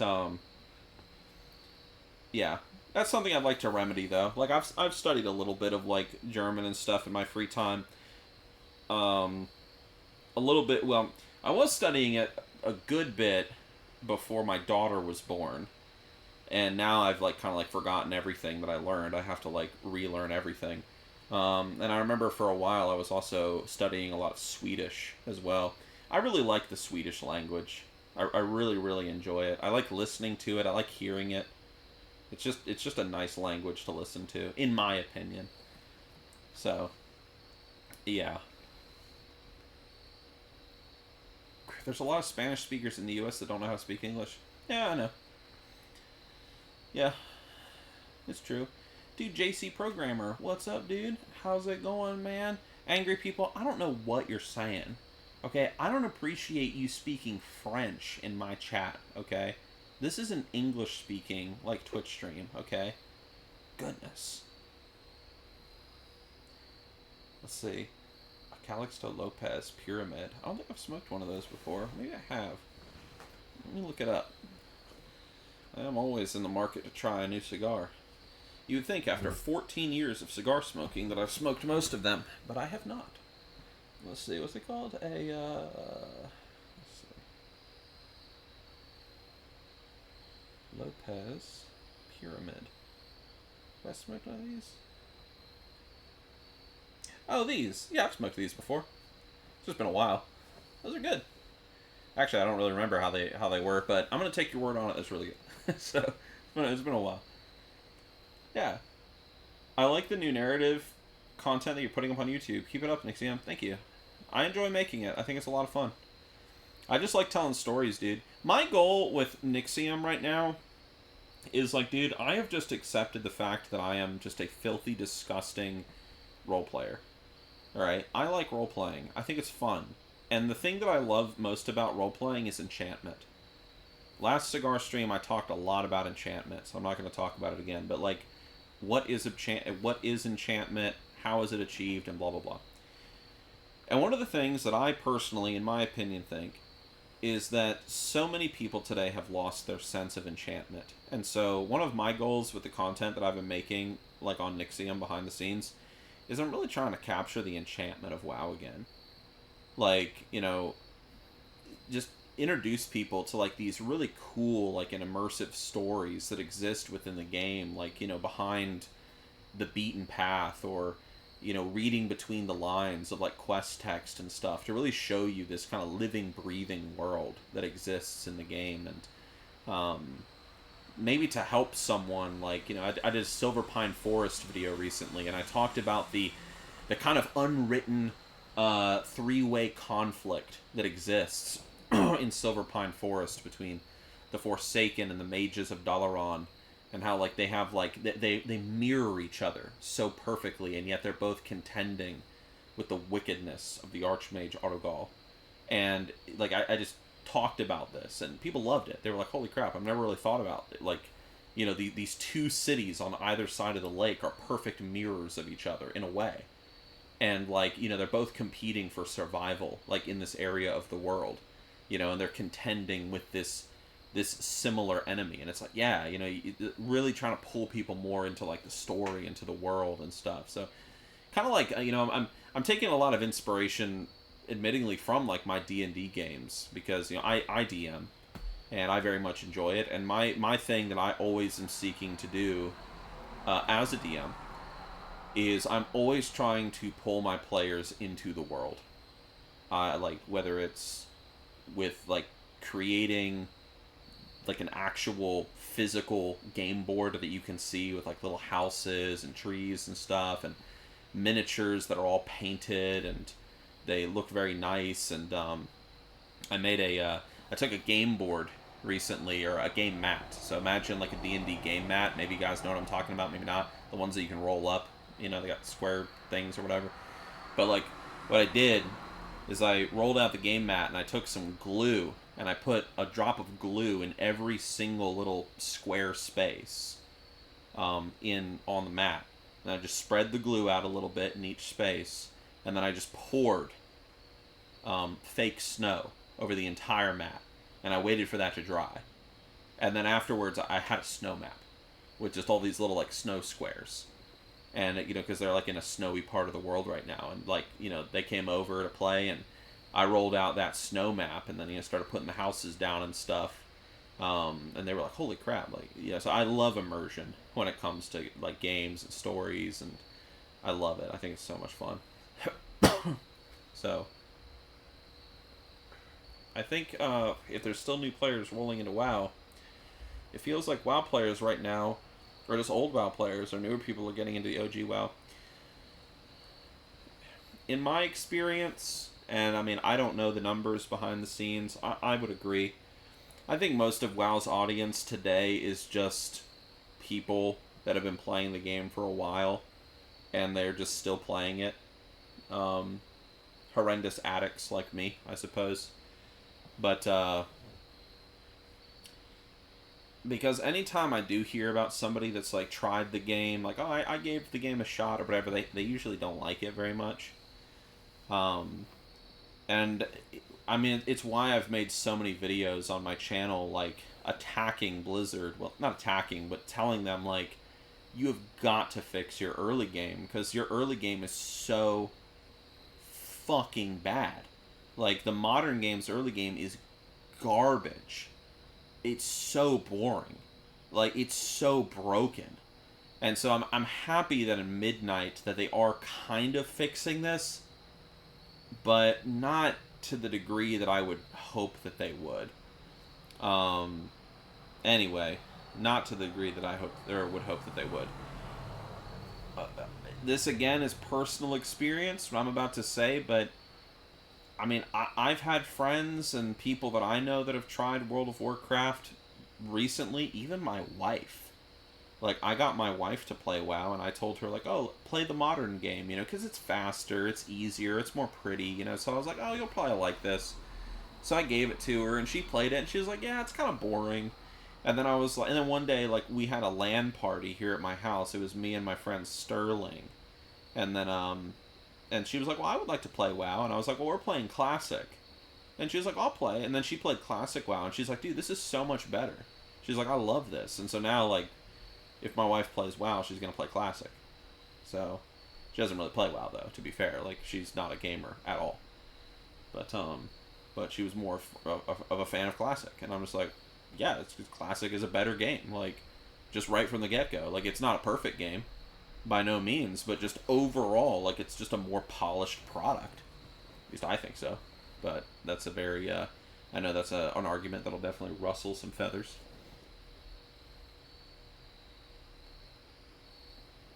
At this point, they should just get rid of levels.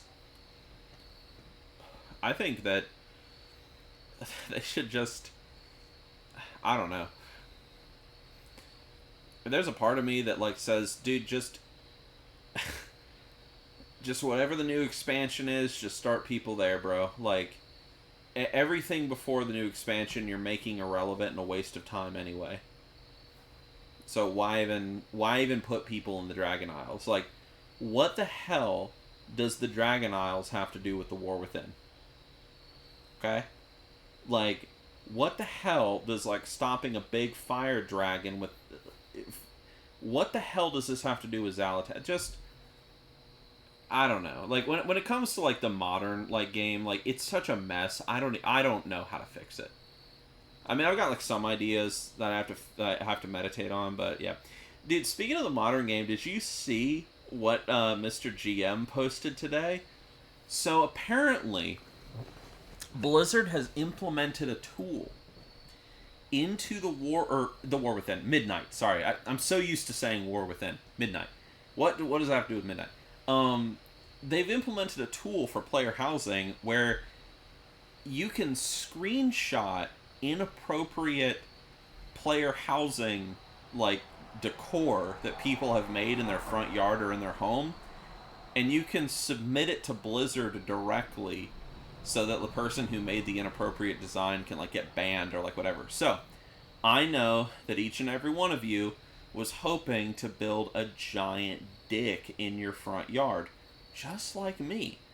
I was hoping to bless my neighborhood with the biggest pair of, like, nuts, like, Azeroth had ever seen. But apparently you can't do that. So, it ain't gonna be like, you know, a Minecraft Anarchy server where you log in and there's dicks and swastikas everywhere.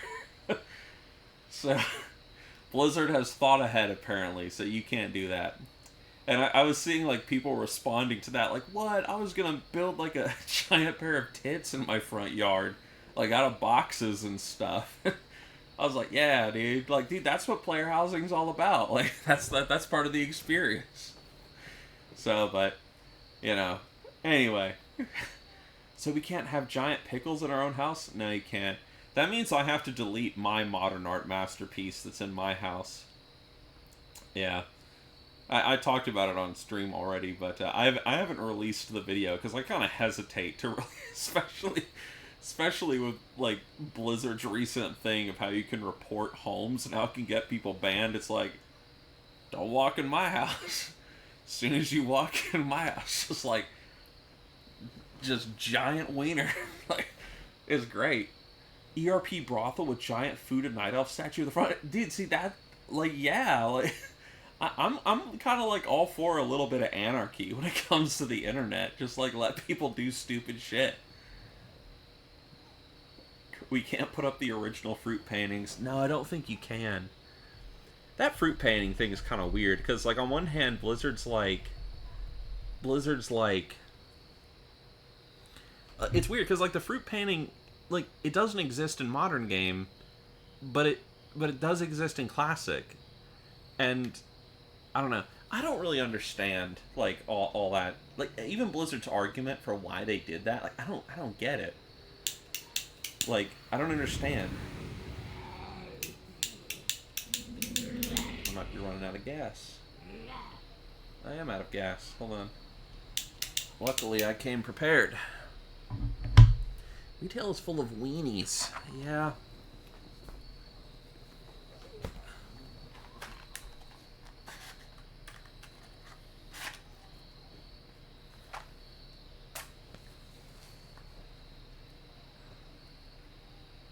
One moment.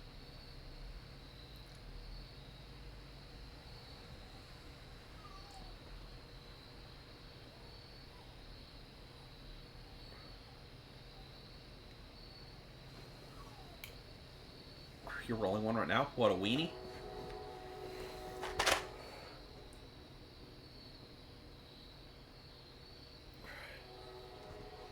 Oh yeah, then Blizzard didn't get rid of the goblin like pinup girls. That was funny. They got rid of like the sexy like human female paintings, but the sexy goblin women, they left that in the game.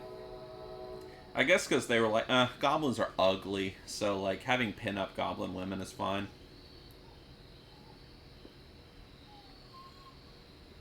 Have I ever tried, or would I ever try developing video games? Nah, dude, if I was going to take up, like, a new job or something, and I'm like, I'm going to do this, like, it would be something not computer-related. Well, I would like to be an author. Like, I would love to be a full-time author one day. It's kind of like a dream of mine.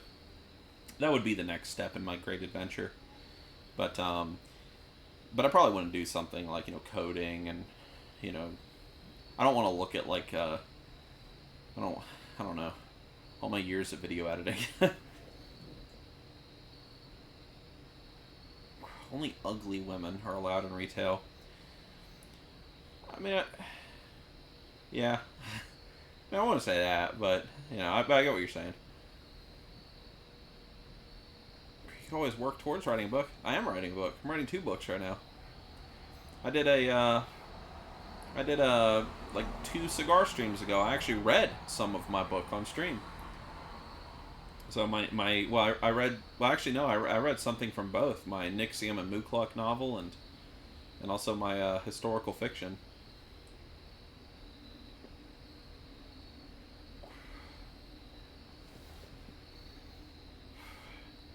I can't wait to read the Nixxiom and Mukluk book. I can't wait to be done with it.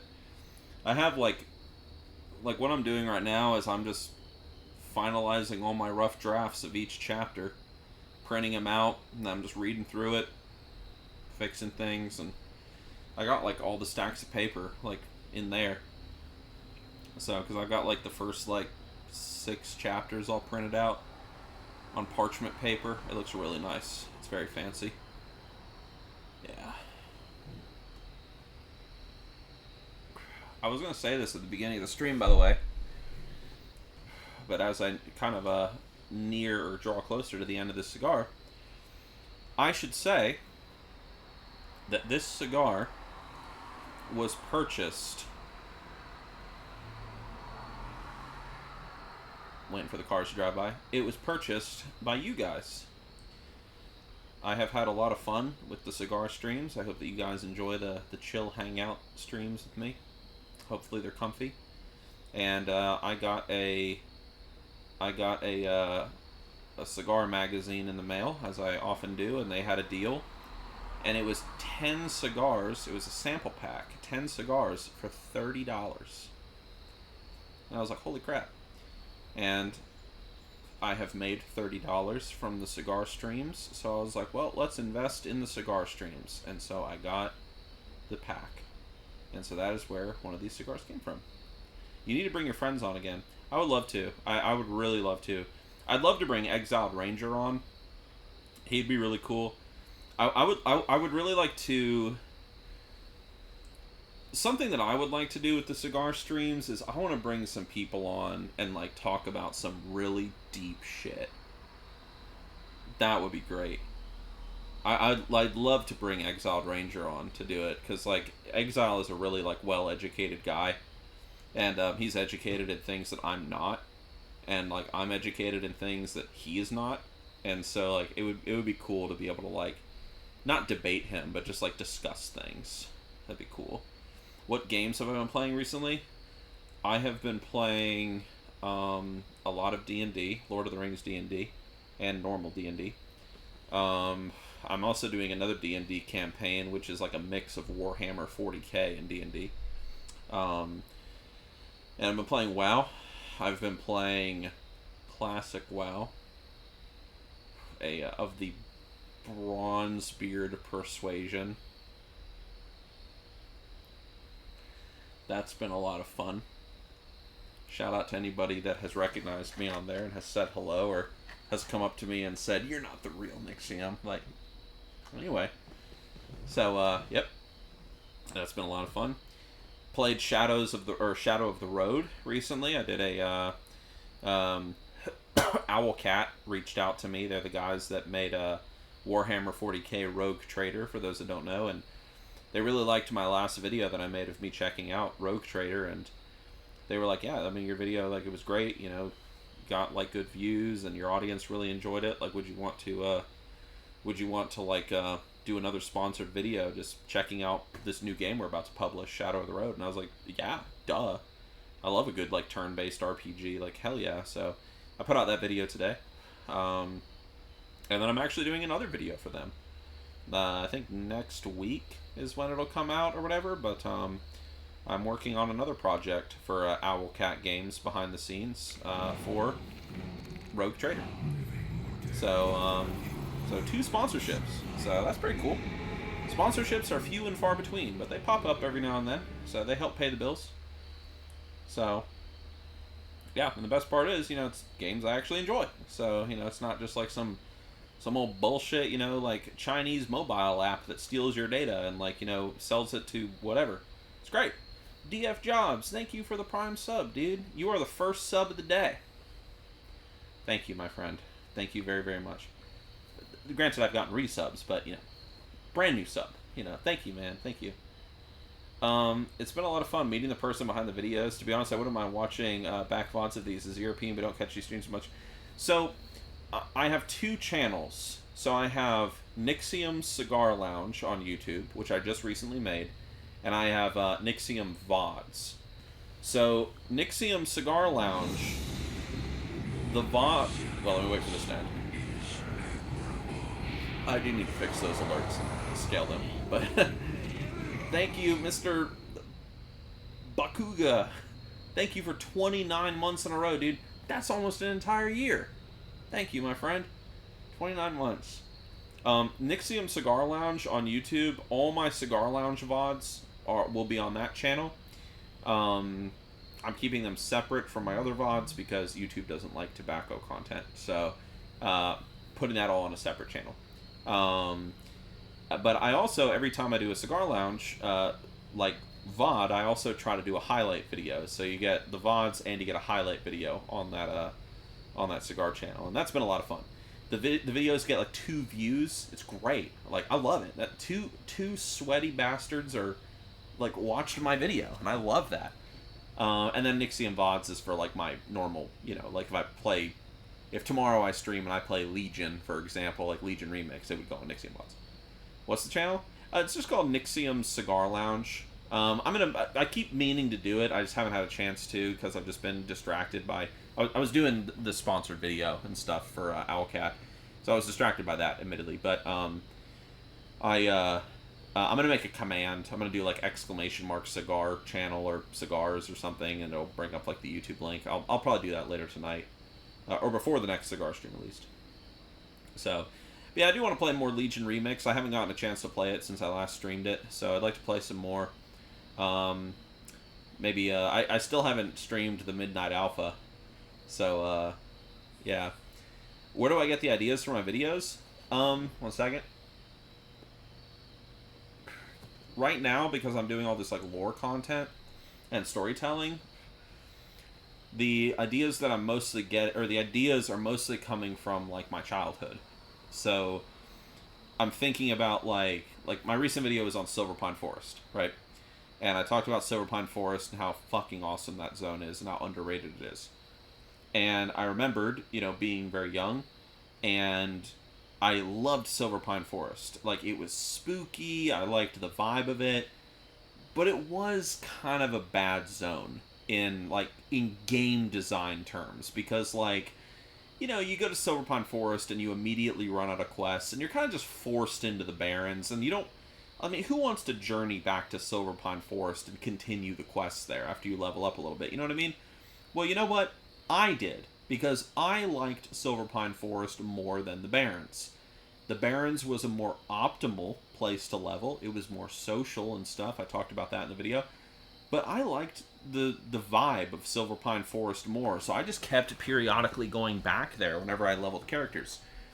And because I did that, I got exposed to, like, the stories surrounding, like, the Forsaken's conflict with the Mages of Dalaran.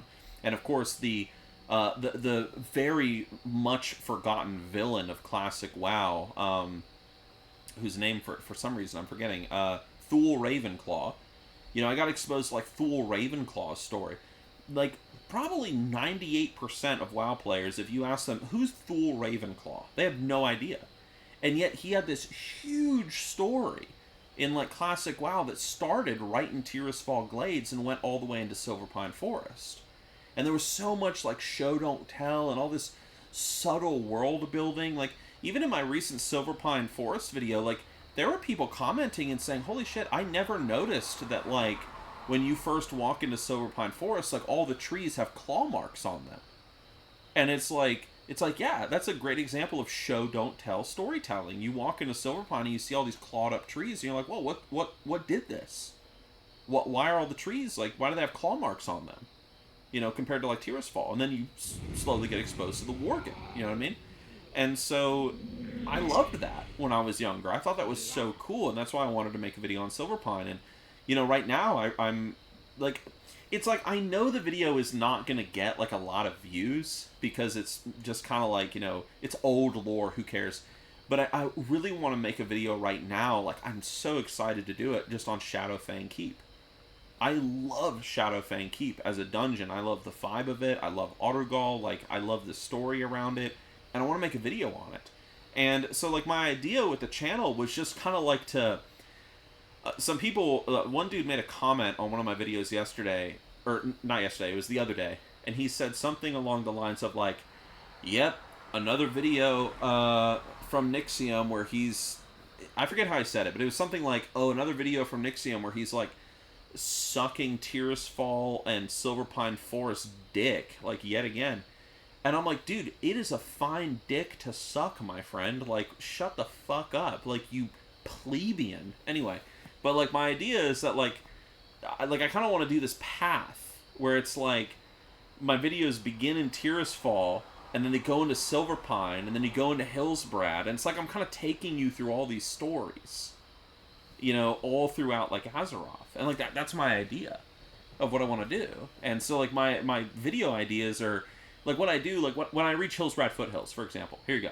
Here's me coming up with a YouTube video right now on the spot. Okay. Hillsbrad Foothills. I think, okay, what was it like for me when I first walked into Hillsbrad? Total contrast. Tirisfal Glades, Silver Pine Forest, terrifying, spooky, haunted, whatever. And then Hillsbrad Forest is just, it's alive, it's green, it's like all this stuff, and yet, the Forsaken have this little outpost, Terran Mill, and, they're fighting against the humans of South Shore, and, you have, like, the whole, the Battle for South Shore, the Battle for Hillsbrad Fields, like, quest line, where, you're killing all those people. And so I'm thinking about that right now. And I'm like, okay. And, so I'm thinking about the world building. I'm thinking about, like, what quests, like, really stood out in the zone. Hecular's Revenge. I talked about that quest in a video about the Forgotten Liches of classic WoW. Like, Hecular. Like, how the hell was Hecular on the verge of being able to become a Lich without the help of the Lich King? I don't know. Somehow, and so I made that whole video, The Forgotten Liches of Classic WoW, where I talked about that. Like, this kind of little subtle thing that everybody misses in classic WoW lore. Like, oh, the Lich King, you need the Lich King to make liches. Well, apparently not. Classic WoW says no. Classic WoW lore says no. There were some people here and there that were figuring out the way of becoming a Lich, no Lich King required. And it's like, oh, how? Well, you know, so it's a little bit of theory crafting. I like that. It's fun. So that's what I'm doing. And then, you know, it's like, okay, now that, you know, Rothy Highlands, or maybe we'll go up into the Plague Lands, you know, Pamela Redpath, you know. So that's what I do. Like, it's just, I just say, like, what stories did I love? What stories did I love about this particular zone in this place? I really love the story of SFK and Archmage Arogol. I want to make a video on that. When I get to Hillsbrad, I really want to make something on the Hillsbrad Field quests. I really like the Dwarven, like, elite quests as well in Hillsbrad. Hillsbrad really felt like there are some zones in Old WoW that really captured the world of Warcraft. And Hillsbrad was one of them, especially if you were on a PvP server, because Terran Mill versus South Shore. Legendary. And so, like, maybe that's the idea right there. It's like, that's what I want to talk about. I want to make a video talking about zones that truly capture the Warcraft, or the war in Warcraft. And Hillsbrad Foothills is probably one of the best examples of that. And boom, there's my video idea. And I want to talk about that. So, anyway, Jay the Bard's here. I see you've been rereading The Fellowship of the Ring. Who told you that? You see my book sitting right here? Yeah, I've been reading The Fellowship of the Ring whenever I get a chance. I've been doing a lot of work recently, but I got a few books sitting here. I've got Fellowship of the Ring. I'm sure you guys are familiar with that book. I'm sure some of you history nerds will be familiar with this one. This is the Poetic Edda. So maybe you guys know some Havamal quotes. Turn to a random page. How about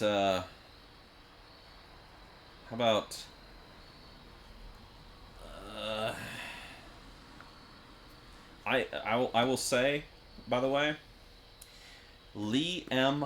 Hollander's translation of the Poetic Edda. I love this translation. Holy hot diggity damn, do I love this translation. I don't know, everyone probably knows what the Havamal is. You know, the sayings of the god Odin. What's a popular Havamal one that everyone knows? Other than the whole kinsman, you know, kinsman die and cattle die, like that one.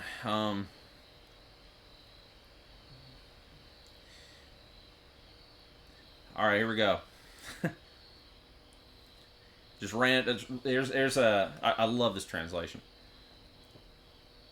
The wary guest to assail who comes, listen, that he may learn, opens his ears, casts his eyes about, thus wards him the wise man 'gainst harm. Happy is he who hath won him the love and liking of all, for hard it is one's help to seek from the mind of another man. Happy is he who hath won him both winning ways and of wisdom, for ill led is oft who asketh help from the wit and the words of another. Or, for example, what about the Lay of Vafthrûdnir? I really like the name Vafthrûdnir. Always loved that name, ever since I first heard it as a kid. Forgive bad pronunciations. Hail, Vafthrûdnir, to thy hall I am come, to see thee etten myself. To know me listeth, if lore thou hast, or art all wise etten. Vafthrûdnir said, what wayfaring wight such words dareth hurl at me in my hall? Alive shalt thou never leave this hall if thou showest thee lesser in his lore. Odin said, pronunciation, but Gagaroth is my name. As guest I come to thy household, thirsty, O Thurs. Needful of welcome, I wandered long, to thy hearth hither I fared. The thing that I like about Hollander's translation is that she's not afraid to, like, leave words as they are. Because most people, like, even that one, like, to thy threshold, to thy threshold thirsty, O Thurs. Most people don't know what a Thurs is, or even words like wassail. Like, when's the last time you heard someone say the word like wassail? You know, or welkin or something. Like, who knows what welkin means off the top of their head? Like, here, I'll help you out. Like, welkin. Let me try to use it in a sentence. Like, beneath the welkin I tarried for many days as the rain decorated my brow. Welkin means the sky or the heavens. Or wassail. Wait, let me make sure. Try to give an exact definition. Like, wassail is just like, it's merriment. It's merriment brought on by drinking and like feasting. I think feasting. I know drinking. I really like it when like a thurs is pretty much like a jotun. For those who don't know, like, you know, mighty thurses. You know, it's like these primordial spirits of chaos that like reside like in nature, and you know the Jotnar, they are thurs. So anyway, but what else I got? I got Wilhelm Groenbeck's The Culture of the Teutons. If you are even slightly a fan of like Northern European history or like Germanic lore or Norse mythology or whatever, like, you know, if you're like some Asatru practitioner, some Germanic pagan or whatever, this is book one that you read. If you sit down to exchange words with someone that's like, I really like Viking stuff, and you're like, great, let's talk about this book, and they're like, I've never read that book, be like, I don't want to talk to you. Like, go read this book first. You know, Culture of the Teutons, it's a must-read. Fantastic. And then, of course, I have sitting over here, which I'm kind of slowly making my way through. Well, I've read it many times, but, of course, I have my very nice copy of Beowulf. So, I love my Beowulf. O'er fair paved floor the fiend trod on. Areful he strode, there streamed from his eyes fearful flashes like flame to see. He spied in hall the hero band, kin and clansmen clustered asleep. Hearty liegemen, then laughed his heart, for the monster was minded ere morn should dawn, savage to sever the soul of each. Life from body, since lusty banquet waited his will, but weird forbade them. Anyway, so... And then I have a whole, like, little bookshelf over there where I have a lot of my history books and stuff. So, anyway, yeah. So I got all my, like, you know, my Germanic lore crap out here. 'Tis fun to read. Anyway, this is all a very long-winded way of saying, what's up, Jay the Bard? Hope you're doing well. Jay the Bard is also a big fan of, like, you know, old, like, Germanic history and stuff. I think he's more of a fan of, like, Norse history, though. I think. See, I'm more of a fan of Germanic history, like the Germanic tribes and, like, the Teutonic culture. I'm a big anthropologist. I love anthropology. And I have loved anthropology ever since I was a kid. I don't, like, it's cool to, like, learn, like, a myth. It's cool to learn, like, in the year of whatever, this battle happened. Like, that's great. But what I was more interested in, and what I've always been more interested in, is, like, how did people think back in the day? Like, how did they perceive the world? Life and death and the roles of men and women and children and just society and government and, you know, the gods or God and, you know, whatever. Like, how did they see things? And, like, that's what I was very interested in. And so, yeah. One of my favorite books that isn't Tolkien is Endurance by Alfred Lansing. I highly recommend it. It is a true story. Endurance by Alfred Lansing. Let me look it up. Let me judge it harshly without reading it. Endurance by Alfred Lansing. Let's see. It's a sailing book. At least I think so. Endurance Shackleton's Incredible Voyage is a 1959 book by Alfred Lansing that chronicles the harrowing 1914 to 1917 expedition of the Ernest Shackleton and his crew. The book details how their ship, the Endurance, was trapped and crushed by ice. I'm going to say something, 1 second. Forcing the 28 men to survive for over a year on ice floes before making a perilous 850-mile open journey across the Southern Ocean to South Georgia Island. It is a celebrated work of adventure and survival literature, nominated for a National Book Award. Have you ever watched the TV show The Terror? Is The Terror based off this book? Because I feel like the book is also called The Terror. But maybe it's just called a nurse. I don't know. But if you've never watched the show The Terror, I highly recommend it. It's very, very good. You can tell me 3 countries in America if you're smart. In America? Like the Americas? Or are you talking about the US of A? You know, the United States of America, Canada, Mexico, Chile. You know, there are many countries in the Americas. I'm pretty sure The Terror is based on another failed expedition, but in the Arctic. Okay. Yeah, because, like... Okay. Yeah, because The Terror is the show and the book is based on the failed expedition of the HMS Terror that was trying to find the whatchamacallit, the Northwest Passage. And they got frozen in an ice floe. And I think they spent 2 winters just frozen, just in place, and then eventually everybody started eating each other and stuff. And, yeah. It's so wild. Like, just imagine being on a boat. I don't know if you guys have ever been on some, like, 18th century ship before. Like, walked around on one. I did when I was younger. And, like, just imagining being on that boat for, like, just a year. Like, unable to move or do anything. Like, that's crazy. It's in Antarctica. Okay. I hear baby crying in there. I guarantee you I'm going to finish this stream, and I'm going to walk in there, and my wife is going to go, "Take baby, please." And I'm going to be like, "Okay."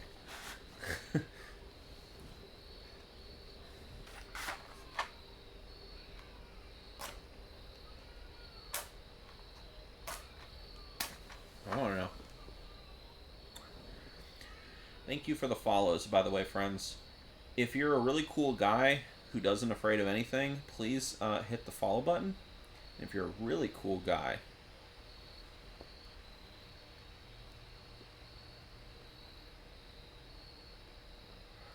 then consider subscribing to Nixxiom's Cigar Lounge.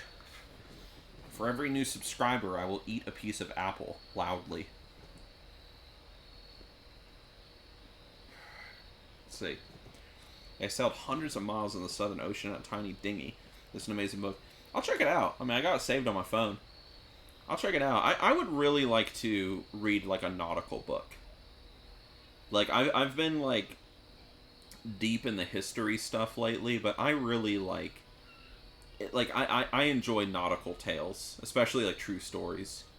I just always enjoy them, especially recently. I mean, I went out camping on the Outer Banks of North Carolina, so I camped out, like, on the beach, and that was great, you know, just, like, watching the ocean all night. There's no light pollution, so I'm just looking up at all the stars, and, you know, just listening to the waves, and man, it's great. I really want to go camping again, like, fudge. I want to go camping out in Uwharrie National Forest, dude. Oh my goodness. Every day I think about it. Just, I especially with the changing of the season, like, my soul longs for autumn. You know, may my spirit dwell in a perpetual autumn for all time. It would be great. If there's no autumn in heaven, then heaven is lacking. But anyway, like, man, I've just been thinking every single day about going camping, just disappearing into the chill. Let's see, Robinson Carosi? I forgot how to spell that book. We need to do a camping stream together. We haven't met, we still haven't met, and we've been friends for like 8 years now, I think. That's true. Yeah, dude, if you ever want to go camping, man, like, dude, I will take you. You know? Like, I know, like, you're on, like, a big, like, fitness journey and stuff, and you've been doing fantastic, man. Hopefully things have been... I've seen, like, some of your health tweets recently, so hopefully nothing too crazy. But, you know, even if it is, you know, a bit of a difficulty, it's nothing that your will and your spirit cannot endure and cannot overcome. I know that for a fact. Down 25 pounds, hell yeah, dude. I'm currently training for Hearthlands, man. You know, big old, like, LARP event and stuff, so... I gotta lose me a bit of weight, and I gotta get my cardio up, because when you're running around in, like, full armor and stuff all day, like, damn. But, yeah, man, if you ever want to go, like, hike into the woods and disappear for, like, 2 days and, you know, sing some sea shanties out in the woods and some songs from Lord of the Rings and sit by the fire and carve wood and play tin whistles and guitar and just... I don't know, if you want to... Dude, if you want to go see the elves, man, we'll go out there and... You know, we'll put out a cup of, like, milk and honey for the elves in the forest and ask for their blessing, and we'll have a good old time. Like, dude, any time, anywhere, any day, like, I'll do it. We need this. Well, the problem with camping is that you don't really have internet connection out there. Especially where I go. If I'm out in the woods, dude, I go out in the woods. Like, I want to have no internet connection. I don't want to hear a single vehicle. Dude, if I hear an airplane, I hate it. We could record it. Yeah, we could record it. I can make a vlog for it. I'm gonna sneeze. Yeah, I mean, dude, we can make a whole, like, vlog thing. You can just, I don't know, you could edit it or I could edit it. I don't care. Like, whoever. Jay the Bard took me camping. Nixxiom took me camping. The Trials of the Valiar. Yeah, that'd be cool. We do this in honor of the Einherjar of Valhall. What country am I in? I'm in the United States. I'm in North Carolina. But Jay, you're like way out west, right? Are you still like out in California? Or I think you were in or were you in Arizona? California, yeah, okay. Man, yeah, so you're kind of like a little ways away. Dude, you should come with us to Hearthlands. You want to fight in a shield wall? You want to get shot at with arrows? Next month. Dude, we're having people flying in for it. We got a huge tent that we're staying in. It can sleep like 16 people. Like me, and we're gonna be playing D&D like in the tent at night, and then everything in the tent is out of character. So like you're good when you're in the tent. It's a big LARP event. So in the tent, we'll be playing D&D. Step out of the tent, you know, you're in full kit and stuff. Like, you know. Let's see. I did survival in 7 months of backcountry years ago. I think I'm good. Oh yeah, so you're good then. Yeah, you're totally good. So you don't need no help. I'm down to watch. All right. Thank you for that follow. Who is that? It is Vampirate TV. Thank you very much, dude. Thank you. Maybe 1 year, dude. 1 year. Like, we need bards. You gotta cast. Are you gonna cast lightning bolt? No, there's no magic. No, it's all swords, spears, bows, arrows, axes, and shields. So, yeah, it is a lot of fun. Highly recommend it. Ever tried the game Warframe? No. I know about it. I was told to play it many times, but I never played it. Nowadays, if I'm playing a new game, it's usually like a new form of like D&D. Dude, I played Lord of the Rings D&D like this past Sunday. I've talked about it like once or twice already. But I didn't like really talk extensively about it. Dude, the Lord of the Rings D&D system is so much fun, man. You know, just the 2d6s and stuff. It's such a fun way of playing D&D. Yeah, man. And also it's Lord of the Rings. So like, it's so easy to like get into it, man. Like I just get all dressed up and stuff and playing as a character named Hrogar Beosin. Who I'm playing him as he's a lord, or a former lord, but you know my other players don't know this. But he and there actually is like a trait in the game, like lord, like you're capable of leading men and like armies and stuff. So I am a lord, but I wasn't actually a lord. I was a thane. I was a thane to the chieftain Breka of Dunfast. And my character, I'm playing him that, to keep a very long story short, he did something of great shame in his past, and it caused him to run away. And he disappeared into like the northern woods of Mirkwood, and he has remained there as just a simple woodsman and a huntsman for years, just hiding from his, I guess, noble background. But he still keeps his silver arm ring that his chieftain gave to him, that shows that he is a Thane. And he keeps it hidden under his cloak. And this last game that we played, like, one of the members, like one of the guys I play with, he noticed this ring. And it revealed that, oh, this person has a history. He is not a simple ranger, as they originally assumed. Dunfast is a place from Rohan, by the way. So, yeah. Lord of the Rings D&D is a lot of fun, man. I'd love to go to like a Lord of the Rings LARP one day. That'd be so cool.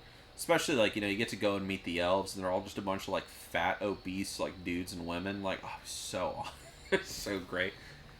Welcome to Rivendell. Like, the buffet's over there. Yeah, dude, let's go. Let's see. What is my take on Classic Plus and its likelihood? Well, it's definitely coming, but I'm just gonna say this very honestly and very bluntly. There is no way in the 7 fucking hells that Blizzard is going to be able to pull off what Ascension pulled off with Bronzebeard. There's no way. Blizzard cannot match that level of quality, even if they fucking tried. Full stop. Like, if Blizzard doesn't go through hell and high water to shut that server down with the release of that Classic Plus, like, even if they do release Classic Plus, it doesn't even matter. They don't have the passion. They really don't. I really don't. Blizzard, like, I just... Dude. Like, Ascension put out, like, their Bronzebeard Classic Plus server. That fucking server has more content than fucking World of Warcraft Midnight, The War Within, and Season of Discovery combined. It's like... It's mind-blowing, like, what they did. It's like, these are just a bunch of dudes. Like, this is just a bunch of fans. Like, holy crap. So, but I shouldn't talk too much about that. I don't want to get in trouble. So, not that I would, but, you know. But, yeah, I mean, Blizzard, like, I mean, if they... Yeah. What do I think about Blizzard suing Turtle WoW? It's a waste of time. Waste of time. Like, even like their thing, like they sued Turtle WoW, and it's like they have only found like one person like on the Turtle WoW team. It's like some dude that lives in Michigan, because everybody else is behind like layers upon layers upon layers of like fake names and like anonymous stuff. Like, Blizzard doesn't know who these people are. They're wasting their time. Like, you're not gonna shut the server down. Like, I don't even think Blizzard knows where it's hosted. I don't even know where it's hosted. No one knows where it's hosted. I mean, I've heard people say, oh, it's Russian. And it's like, oh, no, it's German. Like, I've heard, like, a lot of people say, no, it's a German server. And it's like, there's no way. And it's like, some people said, oh, it's in France. Like, no one knows. You know, Blizzard ain't gonna touch it. And that's why Turtle WoW probably, like, just pissed on that thing behind the scenes. They probably were like, oh, shit. Peed on it, and then they were like, okay, anyway, back to work. And that's why they're still putting out content, like, still just business as usual. Like, nothing's changed. So, yeah. So that's what I think. I mean, I understand that Blizzard has to protect their IP and whatnot. I totally get that, but I mean, I don't think anything is going to come of it. Like, what they're trying to do. So, I mean, they could try, but I don't know. They might know something that I don't. It's not like I read through the documents or anything that they sent out.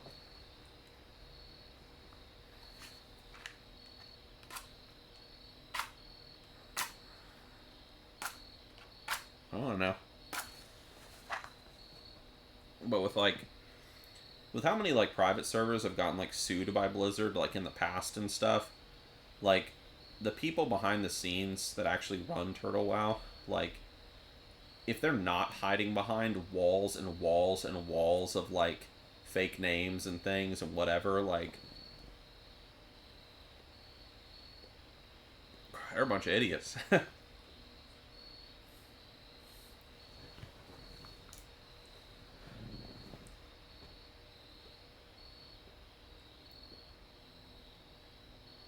How is Classic Plus different from Classic? Great question. No one can answer that.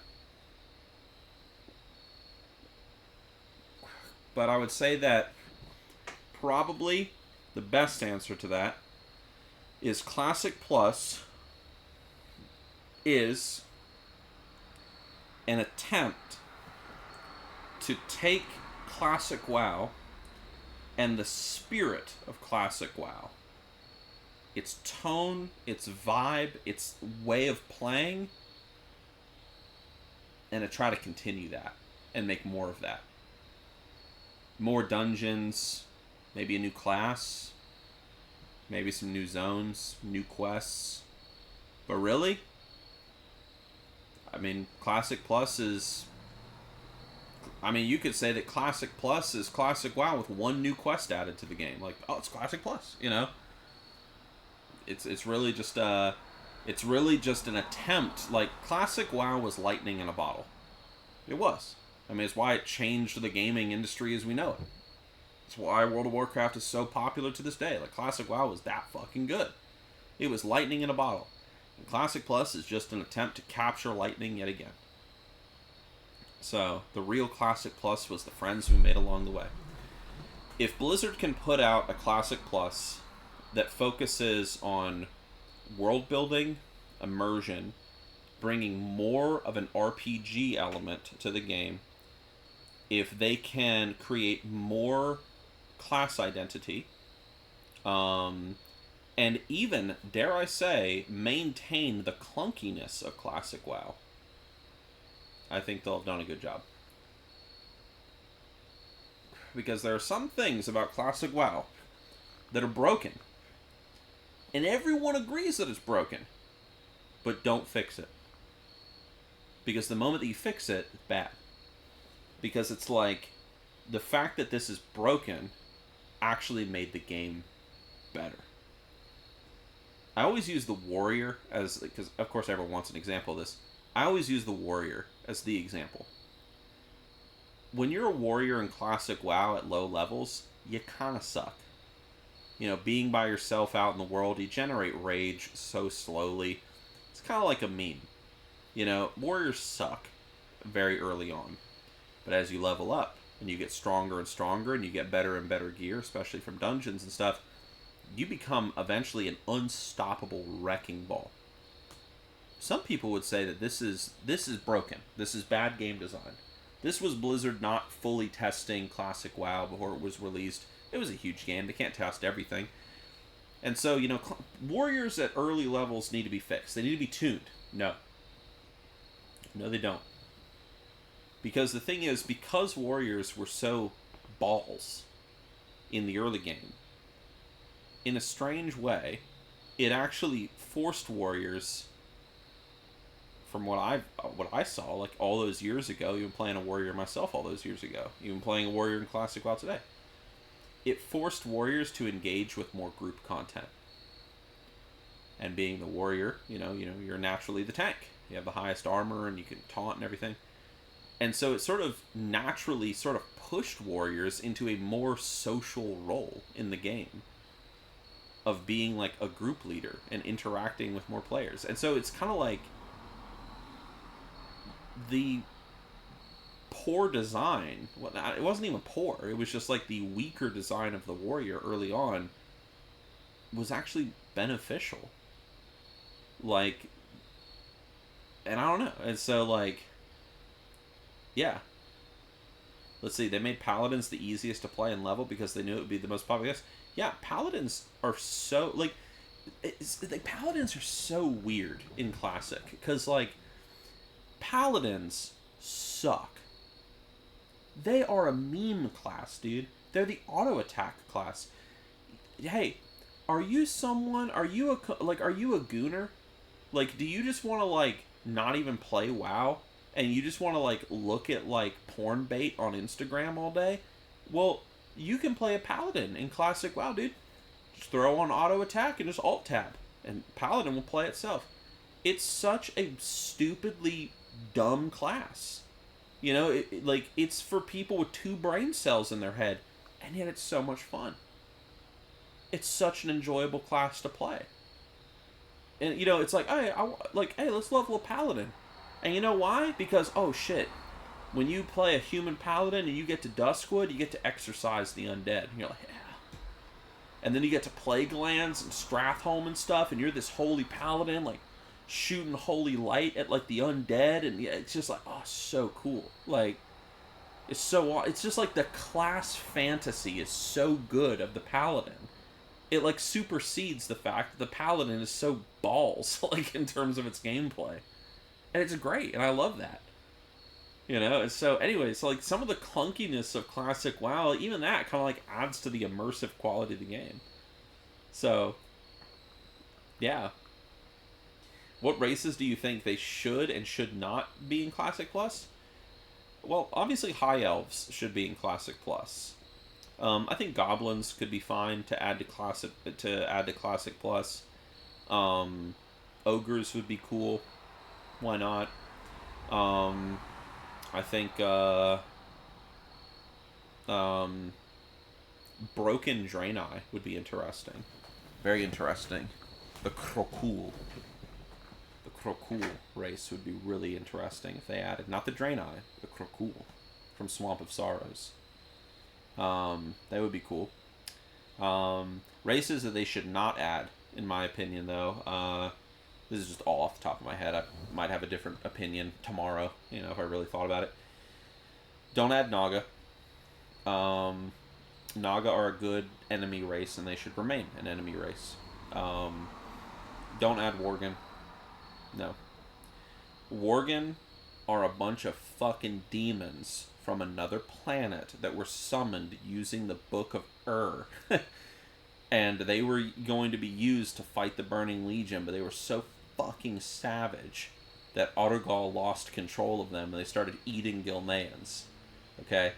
That's old classic WoW lore. This is before, you know, big changes and, like, you know, but anyway, I have to actually, like, refresh myself on my old classic Worgen lore, because they had a completely different story in classic WoW. Completely different.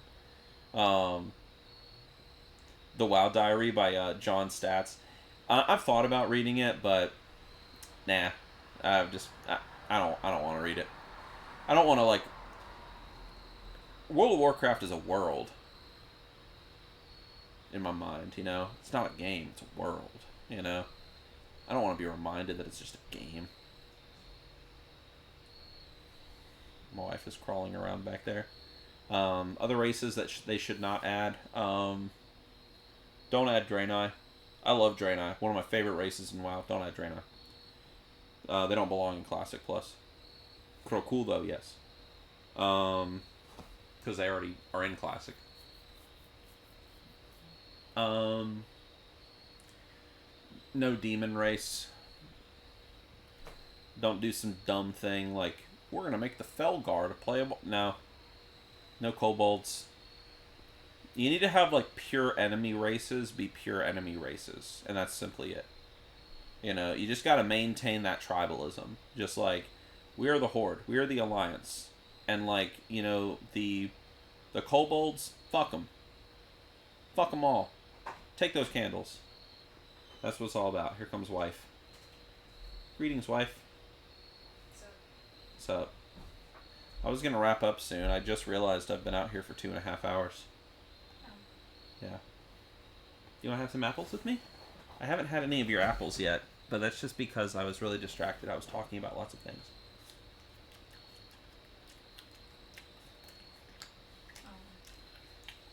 It's not that I don't like your apples. Sure. Right. Mm-hmm. I think you just don't like my apples. I love your apples. They're great. Mm. What? You want a cigarette? I want half a cigarette. Where are they? Right over there in that box of cigarettes. Oh my, way over there? Oh. I have to get up. They get to see your juicy ass. Sorry, is that too far? My juicy ass. More like my sticky ass. Here you go. Why is it sticky? My ass is always sticky. I got a sub today. A what? A sub. Yeah. Yep. Somebody subscribed to me. Did it have cheese on it? And meat? Yeah. I wish, man. I'm so hungry. Oh, do you want me to start dinner? What are we having for dinner? Oh, we're gonna have that pasta? Would love that pasta. Chicken pasta. Dude, What? if anyone needs extra protein in their pasta, make a pasta bake, and instead of water, add bone broth. And it'll absorb all that bone broth. And bam, extra protein. That's it, dude. Yeah. Can I have that lighter? Oh, the lighter's out of fuel. You have to use matches. I used all the fuel. Yeah. Is someone breathing heavily? No. That was my follower alert. Thank you for the follow. Thank you. Yes. Yes. My wife loves it when I get a new sub. And when I tell her that I got a resub. Because then I'm not just sitting out here smoking a cigar for 2 hours, avoiding spending time with baby. You know what I mean? I'm working. Yeah. I'm making that bread, you know what I mean? Who is the strongest living human in classic WoW? My dick. Are any of them living? Yeah, there's lots of living humans in classic WoW. I would say the strongest living human in classic WoW, other than me when I roll a human character, would be, let's think. Who are some strong human characters? Your mom. My mom. Does it smell big? My dick might not, like, be big, but it smells like a big one. And that's what matters. Yeah. So, Anduin. No, Anduin's a baby in classic WoW, bro. He's like 4 years old. The strongest human... See, High Lord Four Dragon, I'm not... Like, I thought about him, but High Lord Four Dragon, he's kind of like a... He's like a weenie in classic WoW. He's just, like, hiding in his... Like, in the Plaguelands over at his house. Just crying about his son. Oh no, my son abandoned me and joined the Scarlet Crusade. He didn't want to live in this shitty house in the middle of this plague-infested wilderness with me and hang out with me and my orc boyfriend, Etrig. You know, it's like... Okay, so no, not Tyrion. Long time no see. You were my childhood. Thank you. You were my viewer. Welcome to the Cigar Lounge. His dad, Varian was like, he was like split into two pieces. There was like Weenie Varian and Chad Varian. But then again, that lore wasn't actually established in classic WoW. So Varian was just hiding at the at the bottom of like Alcaz Island. Like, he was just an idiot. Just like, he couldn't even like right click the door to like lift it up. Like, I could do that. Anyways, not Jaina Proudmoore. No, Jaina Proudmoore's character sucks. I hate Jaina in WoW lore. She's so dumb. I wish Jaina Proudmoore would die. Like, I wish that someone would bury her, like, up to her neck and just, like, let fire ants eat her. Like, she's so dumb. Because, you know why she's dumb? Actually, I've got several reasons why she's dumb. First, in no particular order, flying magic boat. Dumb. 2, since when is Jaina this, like, super ultra powerful mage? She was just some mage, you know, like, sure, like, she was trained by Archmage Antonidas, but there was probably a lot of mages that studied under Archmage Antonidas. Why is she suddenly the most powerful mage ever? 3, her whole thing with her dad, stupid. Her dad's like, hey, I've said this rant many times, many times. Her dad, Dalen Proudmoore, he's like, You see those orcs over there? Those bloodthirsty, demonically influenced monsters from another planet? Don't fuck with them. They literally burned down Stormwind. They killed unknown numbers of men, women, and children, and like put their bodies on spikes. Don't fuck with them. And Jaina's like, but Dad, I met this one orc named Thrall who was not raised by orcs, he was raised by humans. And he's really nice. So we gotta give the orcs a chance. And Dad was like, you're a damn fool. And Jaina's like, well, I gotta murder you now. So anyway, so Jaina kills her father. And then you know what happens? A bunch of crazy fucking tribalistic monstrous orcs blow up Theramore, kill all of her friends, kill like everyone that she's ever loved, other than Arthas, of course. And she's like, what? How could this have happened? Like, that's her character. But then in Battle for Azeroth, she goes up to her mom, and she says, I'm sorry. I was real stressed. And her mom's like, fuck. I didn't know it'd be like that. And then her mom forgives her and says, why don't you just lead our people and become the Grand Admiral? And Jaina's like, okay, I'll take Dad's place. And I'm like, huh? I don't understand. Like, anyway. There really is only one answer, right? Khadgar. Khadgar's not in Classic. Well, actually, I guess technically, yeah, he is in Classic WoW lore, but he's out in Outland. He's not in, like, the world of Azeroth. My wife is sitting here looking at me like I'm speaking fucking Klingon, dude. Yeah,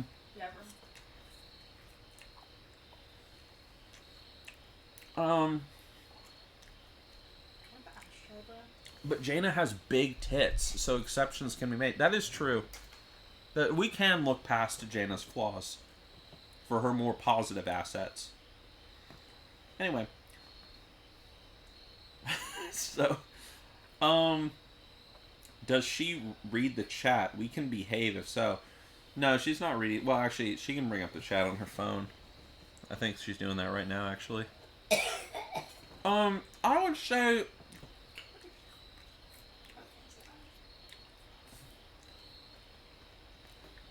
Is Martin Luther dead yet in Classic WoW? Yeah, I think he died a long time ago during like the Protestant Reformation. I would say the most powerful human would probably be like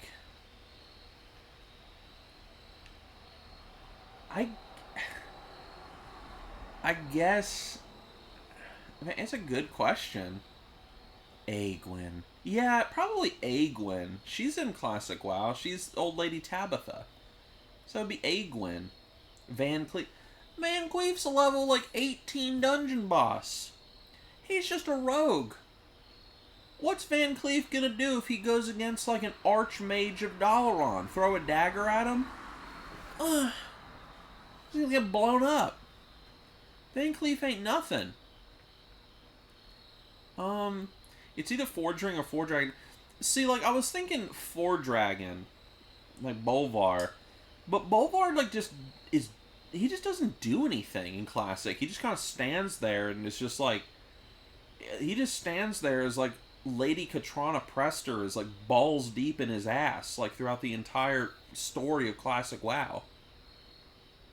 Van Cleef had a giant fucking ship, and he was going to destroy Stormwind. Okay, well, yeah, he had a big fucking ship. Well, okay, well, guess what? Little-ass 4-year-old Anduin had a giant fucking army. Is he now the most powerful character in Classic WoW? But did he? Did he what? Oh, like Van Cleef. Yeah, Van Cleef ain't nothing, dude. He's just some guy. He was a stonemason. Okay? He was an idiot. Yeah, Van Cleef was just some dude. Tell me to shut up. Shut up? No, I meant like on the phone. So, what about like Wu Ping, the weapon master of Stormwind? Or, man, this is a great question, actually.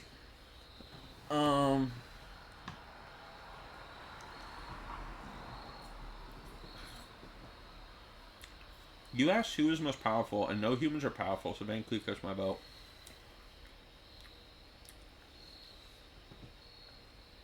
I guess if we're taking, like, armies and stuff into consideration, then Anduin. Terrellion's an Outland. He's not even in Classic WoW. He's just chilling. I'm gonna say, well, obviously it's Aegwynn. It's Old Lady Tabitha in Dustwallow Marsh. It has to be. You know? Unless I'm just forgetting someone very obvious.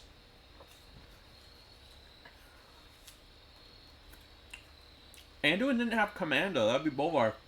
Anduin was the freaking Prince Regent or whatever. Tabitha is Aegwynn? Yes. You didn't know that? Also, yeah, Terrellion doesn't count. He's not even 100% human.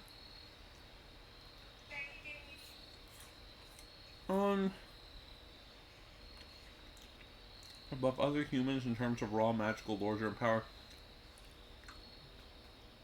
Angry people, you just need to concede to my argument and understand that Jaina Proudmoore sucks. Okay? She's dumb. She's not as dumb as Thrall. Okay? Like, Thrall went from, like, wow, this is, like, the most interesting character in this game, to, oh, it's Thrall. Like, that's what I think. Who's the hottest WoW character, Nixxiom? Probably Ragnaros. Maybe. I think Ragnaros is definitely up there. Whitemane. No.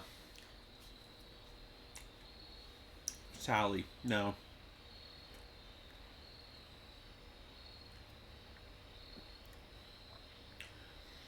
Dude, you know who's the most powerful maid, or the most powerful person in Classic WoW lore? If we're going off this bullshit Van Cleef nonsense, here we go. If we're going to say that Van Cleef was the most powerful human in Classic WoW lore, you know who actually was the most powerful human in Classic WoW lore? You ready for this? Archmage Arugal. And you want to know why? Because Archmage Arugal literally summoned a bunch of demon monsters from outer space in Classic WoW that were so powerful that even Satan himself was afraid of them, because they literally were ripping apart, like, demons and Scourge and shit. And the Legion was so terrified of the Worgen in Classic WoW lore, they wouldn't even invade their planet. That's how scared Satan was of the Worgen. And Arugal is like, bring these bitches to me. Bring them. And he even adopts them and makes them like his sons and stuff. And he's like, I'm just gonna chill up here in my castle, and I want you all to, like, go conquer this entire country of Silverpine Forest or whatever for me, or this region or whatever. And they're like, yes, master. And they go out there and they're ripping apart the mages of Dalaran, and they're ripping apart the Forsaken. And Archmage Argal is just chilling up in Shadowfang Keep like, what's up? You can't even touch me. You know? Like, dude, Van Cleef had a boat. A boat. Archmage Arugal had demons from outer space. Werewolf demons. There's only one thing worse than a werewolf. A werewolf demon. Yeah. What about the mage that became Kel'Thuzad? You mean Kel'Thuzad? Kel'Thuzad? The mage that became Kel'Thuzad? Yeah, he's Kel'Thuzad in Classic WoW. He's a big, scary lich monster. He's not a human. Was Cigar the most powerful orc? Yes.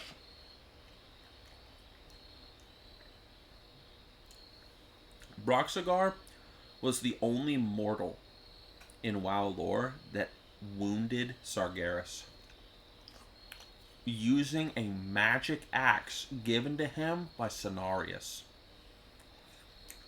And Illidan, at the end of Legion, he's looking at Sargeras like he's gonna, like, take him out or something. And I'm looking at Illidan like, bitch, you ain't Cigar. You ain't nothing. You are just a friend-zoned night elf. That's all you are, and that's all you'll ever be. Where did humans come from in Classic WoW lore? I don't know. like evolved like on the plains of wherever. Well, it came from Erethdor, actually.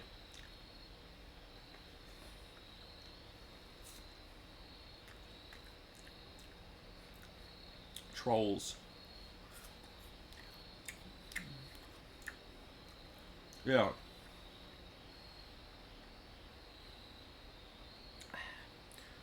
Is that classic WoW lore? Didn't that book come out later and retcon a bunch of lore and add time travel? Blizzard's always retconning their lore, bro. Blizzard is always trying to, like, explain their lore, and then they're like, wait! We didn't mean it like that. Like, and then they just change it. I hate it. Didn't everything come from freaking trolls? No.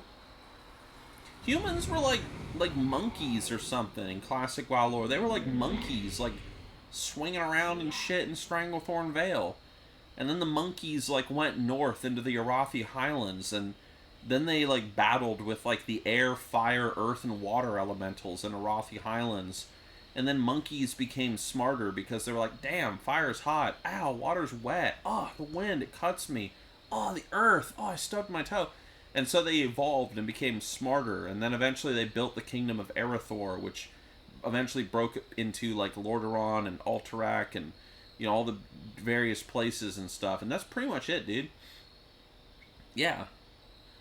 Were there any woke characters in classic WoW? You could say yes, but obviously the political climate was different back then. So, like, back then, like, for example, like, Night Elf society is completely, it's a full-on matriarchy. You know, like, the ladies in Night Elf society do everything. You know, they are the military, they are the priesthood, they are the government, they are everything. And then the males in Night Elf society, they're mostly druids and keepers of the Emerald Dream. Like, that's classic WoW lore. Now, today, if Blizzard put out a race just like that, it would be called woke. It's like, oh, this is woke. Because everyone would assume that is Blizzard's intention. They're like, oh, you're just trying to make these, like, these dumb, powerful, like, feminist elves or whatever. But back then, it was just like, oh, we just want to have cool, hot elves on, like, lightsabers, like, kicking people's asses and stuff. And people were like, this is cool. So, yeah. So it was kind of just made more with, like, I guess the, I don't know. Yeah. People's minds and opinions have changed. Do you want the last apple piece? Good. Can you believe it? What she just said to me? I bet they can. My favorite villain? I really like the Hamburglar from McDonald's. He's a pretty good villain. Let's see. Unless you mean from, like, WoW. I mean, in WoW's case, I mean, like, Thule Ravenclaw is pretty cool. Arthas is cool. Archmage Arugal is awesome. Van Cleef is cool. We're talking about villains. Rexxar is not a villain. Oh, actually, you could argue that Rexxar is a villain, because he helped kill Dalen Proudmoore, Jaina's dad, and Dalen did nothing wrong. He really didn't, you know, if you think about it. You know? What underappreciated game mechanic or NPC in classic WoW had the most hidden impact on gameplay or lore, and why do you think it's often missed by the typical player? Dang, dude, like, friggin' asking me like a... you okay? What happened? Oh. My cat attacked my wife. She went inside. Freaking asking me like a freaking question straight out of the Summa Theologica. What underappreciated game mechanic or NPC in classic WoW had the most hidden impact on gameplay or lore, and why do you think it's often missed by the typical player? I'm gonna say the whole gameplay mechanic is all the crap I was talking about earlier with the lack of polish on classic WoW and how that, like, helped make the game better. In terms of a character that had a great impact on classic WoW lore, Kitty. I would say, I guess Tyrion Forgering, because then he ends up, like, fighting the Lich King and stuff. I don't know. I don't know. I'd have to really think about that question. I'd really have to think about that one. Could Sylvanas genuinely beat the Lich King? No. No. In Blizzard's old lore, it was technically impossible for us to beat the Lich King. But Blizzard was like, we need a raid boss. And so, you know, we gotta make him killable. So that he can drop invincible. I don't understand why people, like... I don't understand, like...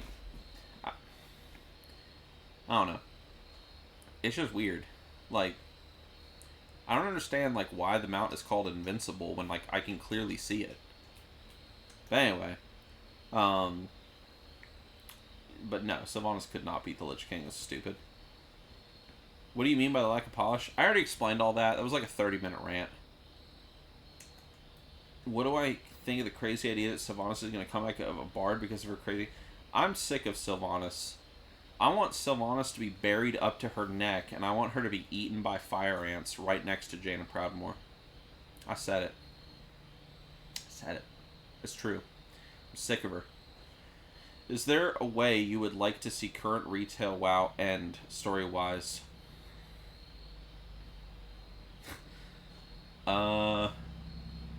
Yeah, Sylvanas is so awesome in Classic. I love her.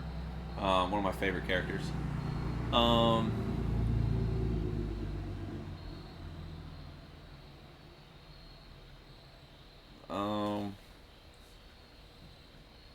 do I want WoW to end, story-wise?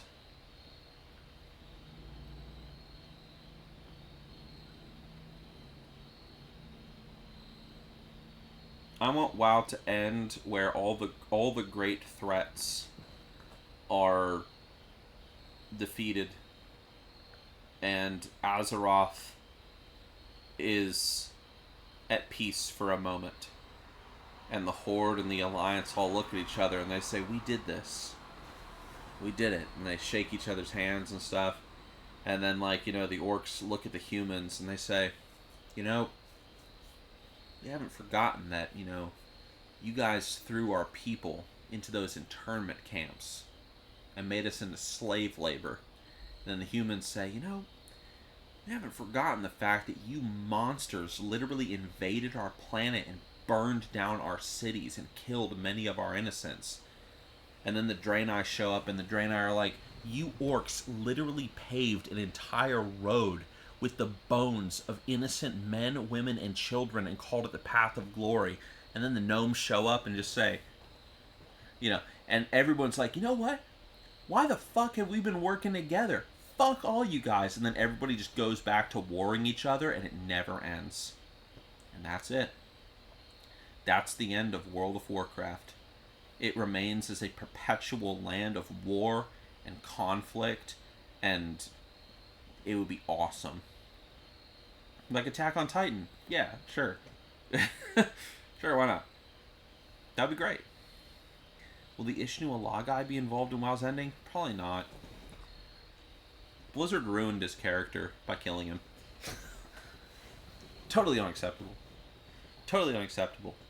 Well, I need to let you guys go. I've been streaming for a while. It's been like 3 hours. Normally I only stream for 2 when I'm in the Cigar Lounge.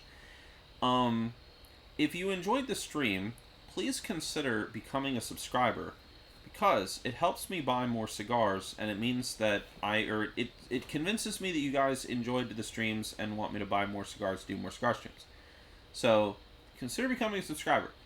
Not everybody has Twitch Prime and things, though, so if you don't, and that's fine, please consider hitting the follow button, so that way you can listen to me rant about more things like D&D and Beowulf and WoW, and you guys can listen to my wife make fun of me. Angry People just redeemed Explain Twitch Prime. Link your Amazon account to your Twitch account and you get a free sub to your favorite streamer every month. Doesn't have to be me, but just a fun fact if you didn't know that. Herbal Joe. Dude, Loki, come here. Come here. Come here. Come here. Come here.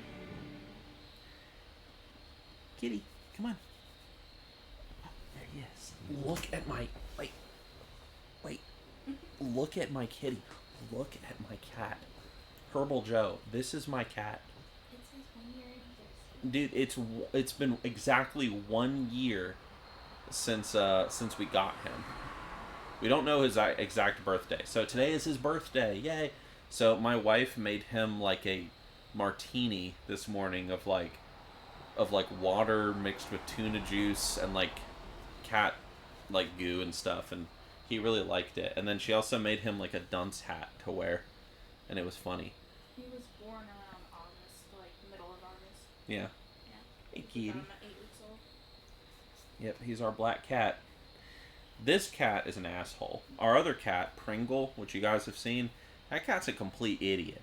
That cat don't got 2 brain cells in his head, and it's hilarious. I love it. That cat, though, that cat is wicked smart. He will steal your food the moment that you look away. He will try to escape. Like, that cat, you know, he's a bitch. Like, he doesn't want to be, like, manhandled or cuddled until he does. Then he comes up and he's like, oh, please. Then he launches at you, like, he's like, please give me attention, I'm lonely. Yeah, dude, like, my wife, she recently went to Georgia with her sister, right? And I was here alone for, like, 2.5 days. And that cat, I was trying to work on my computer, and that cat just kept jumping up and, just laying down on the keyboard and stuff, like, because he knew it pissed me off, and he knew that it would make me give him attention, you know, so he's an asshole, bro. Who cleans the litter box most? The robot? Dude. Let me explain. Let me tell you a story. Let me tell you a story. So, my wife, when we moved up into this house, she really wanted to get a cat, right? Let's get a cat. Let's get a cat. And I'm like, well, you know, my dog Lucy died, and I was like, well, I mean, I guess we could get another animal. You know, whatever. So, okay, fine. Let's get a cat. So we look around. My wife finds this cat. Hey, no, stop escaping. Stop. So she finds this cat. Gets this cat. Brings him home. My wife is pregnant at the time. Keep in mind. She is like recently newly preguliized. And so we get this cat. And I'm like, yeah, you got your cat. You know, make sure you take good care of him. And my wife's like, well, you see, since I'm pregnant, I can't change the litter box. You have to do it because cat poop kills babies. Not exactly, but sure. And I'm like, what? What do you mean you can't change? This is your cat. And she's like, yeah, you have to change the litter box and handle all the poo and piss. And I'm like, oh. So I did that for a little bit, and I got fucking sick of it. So I was like, you know what? I went on Amazon, and I dropped like $300 or I think it was like $200 on like a freaking automatic cat box cleaner. That thing's great. I delight in just watching that thing just one of the best investments I ever made in my life. Highly recommend it. 5 out of 5 stars. So, anyway. So, so we just have a big automatic cat cleaner box, and all you gotta do is when it fills up, you just take all the poop out in the bag and drop it in the trash can. Oh. Cat, are you okay, kitty? He found a box. The box was sitting on a chair, and he hopped up on the chair, climbed halfway in the box fell over and broke his spine as he fell on the ground, and he's fine. Anyway... Pop quiz, who was the first druid? Malfurion. He was the first trained druid anyway. He was trained by Cenarius. But I guess you could say that Cenarius was technically you could say that Malorn was the first druid-y kind of character. Anyway, so thank you all for watching the stream. Thank you very much, Mr. Herbal Joe, for the sub. Thank you for being a big, sweaty, awesome supporter. I will be back to streaming again tomorrow. And I don't know what I'm going to do yet. I might paint Warhammer. I'm thinking about it. I'm painting a bunch of Necrons right now, and I'm like 99% done with them. They look fantastic. But I need to do some finishing touches on them, so maybe I'll just stream myself doing those finishing touches, then I'll transition like playing Legion or something. But I will be back tomorrow. You guys have been great this evening. Give yourselves a pat on the back. You know, we even had special guests appear on this stream, like Jay the Bard. That was great. I will be at Hearthlands, the LARP event in South Carolina. If any of you are going to be there, I will see you there. Alright? I will kick your ass. And it will be great. Yes, let us have fun. But anyway, I'm leaving now. Yep. Yep. Yep. Yep. Yep.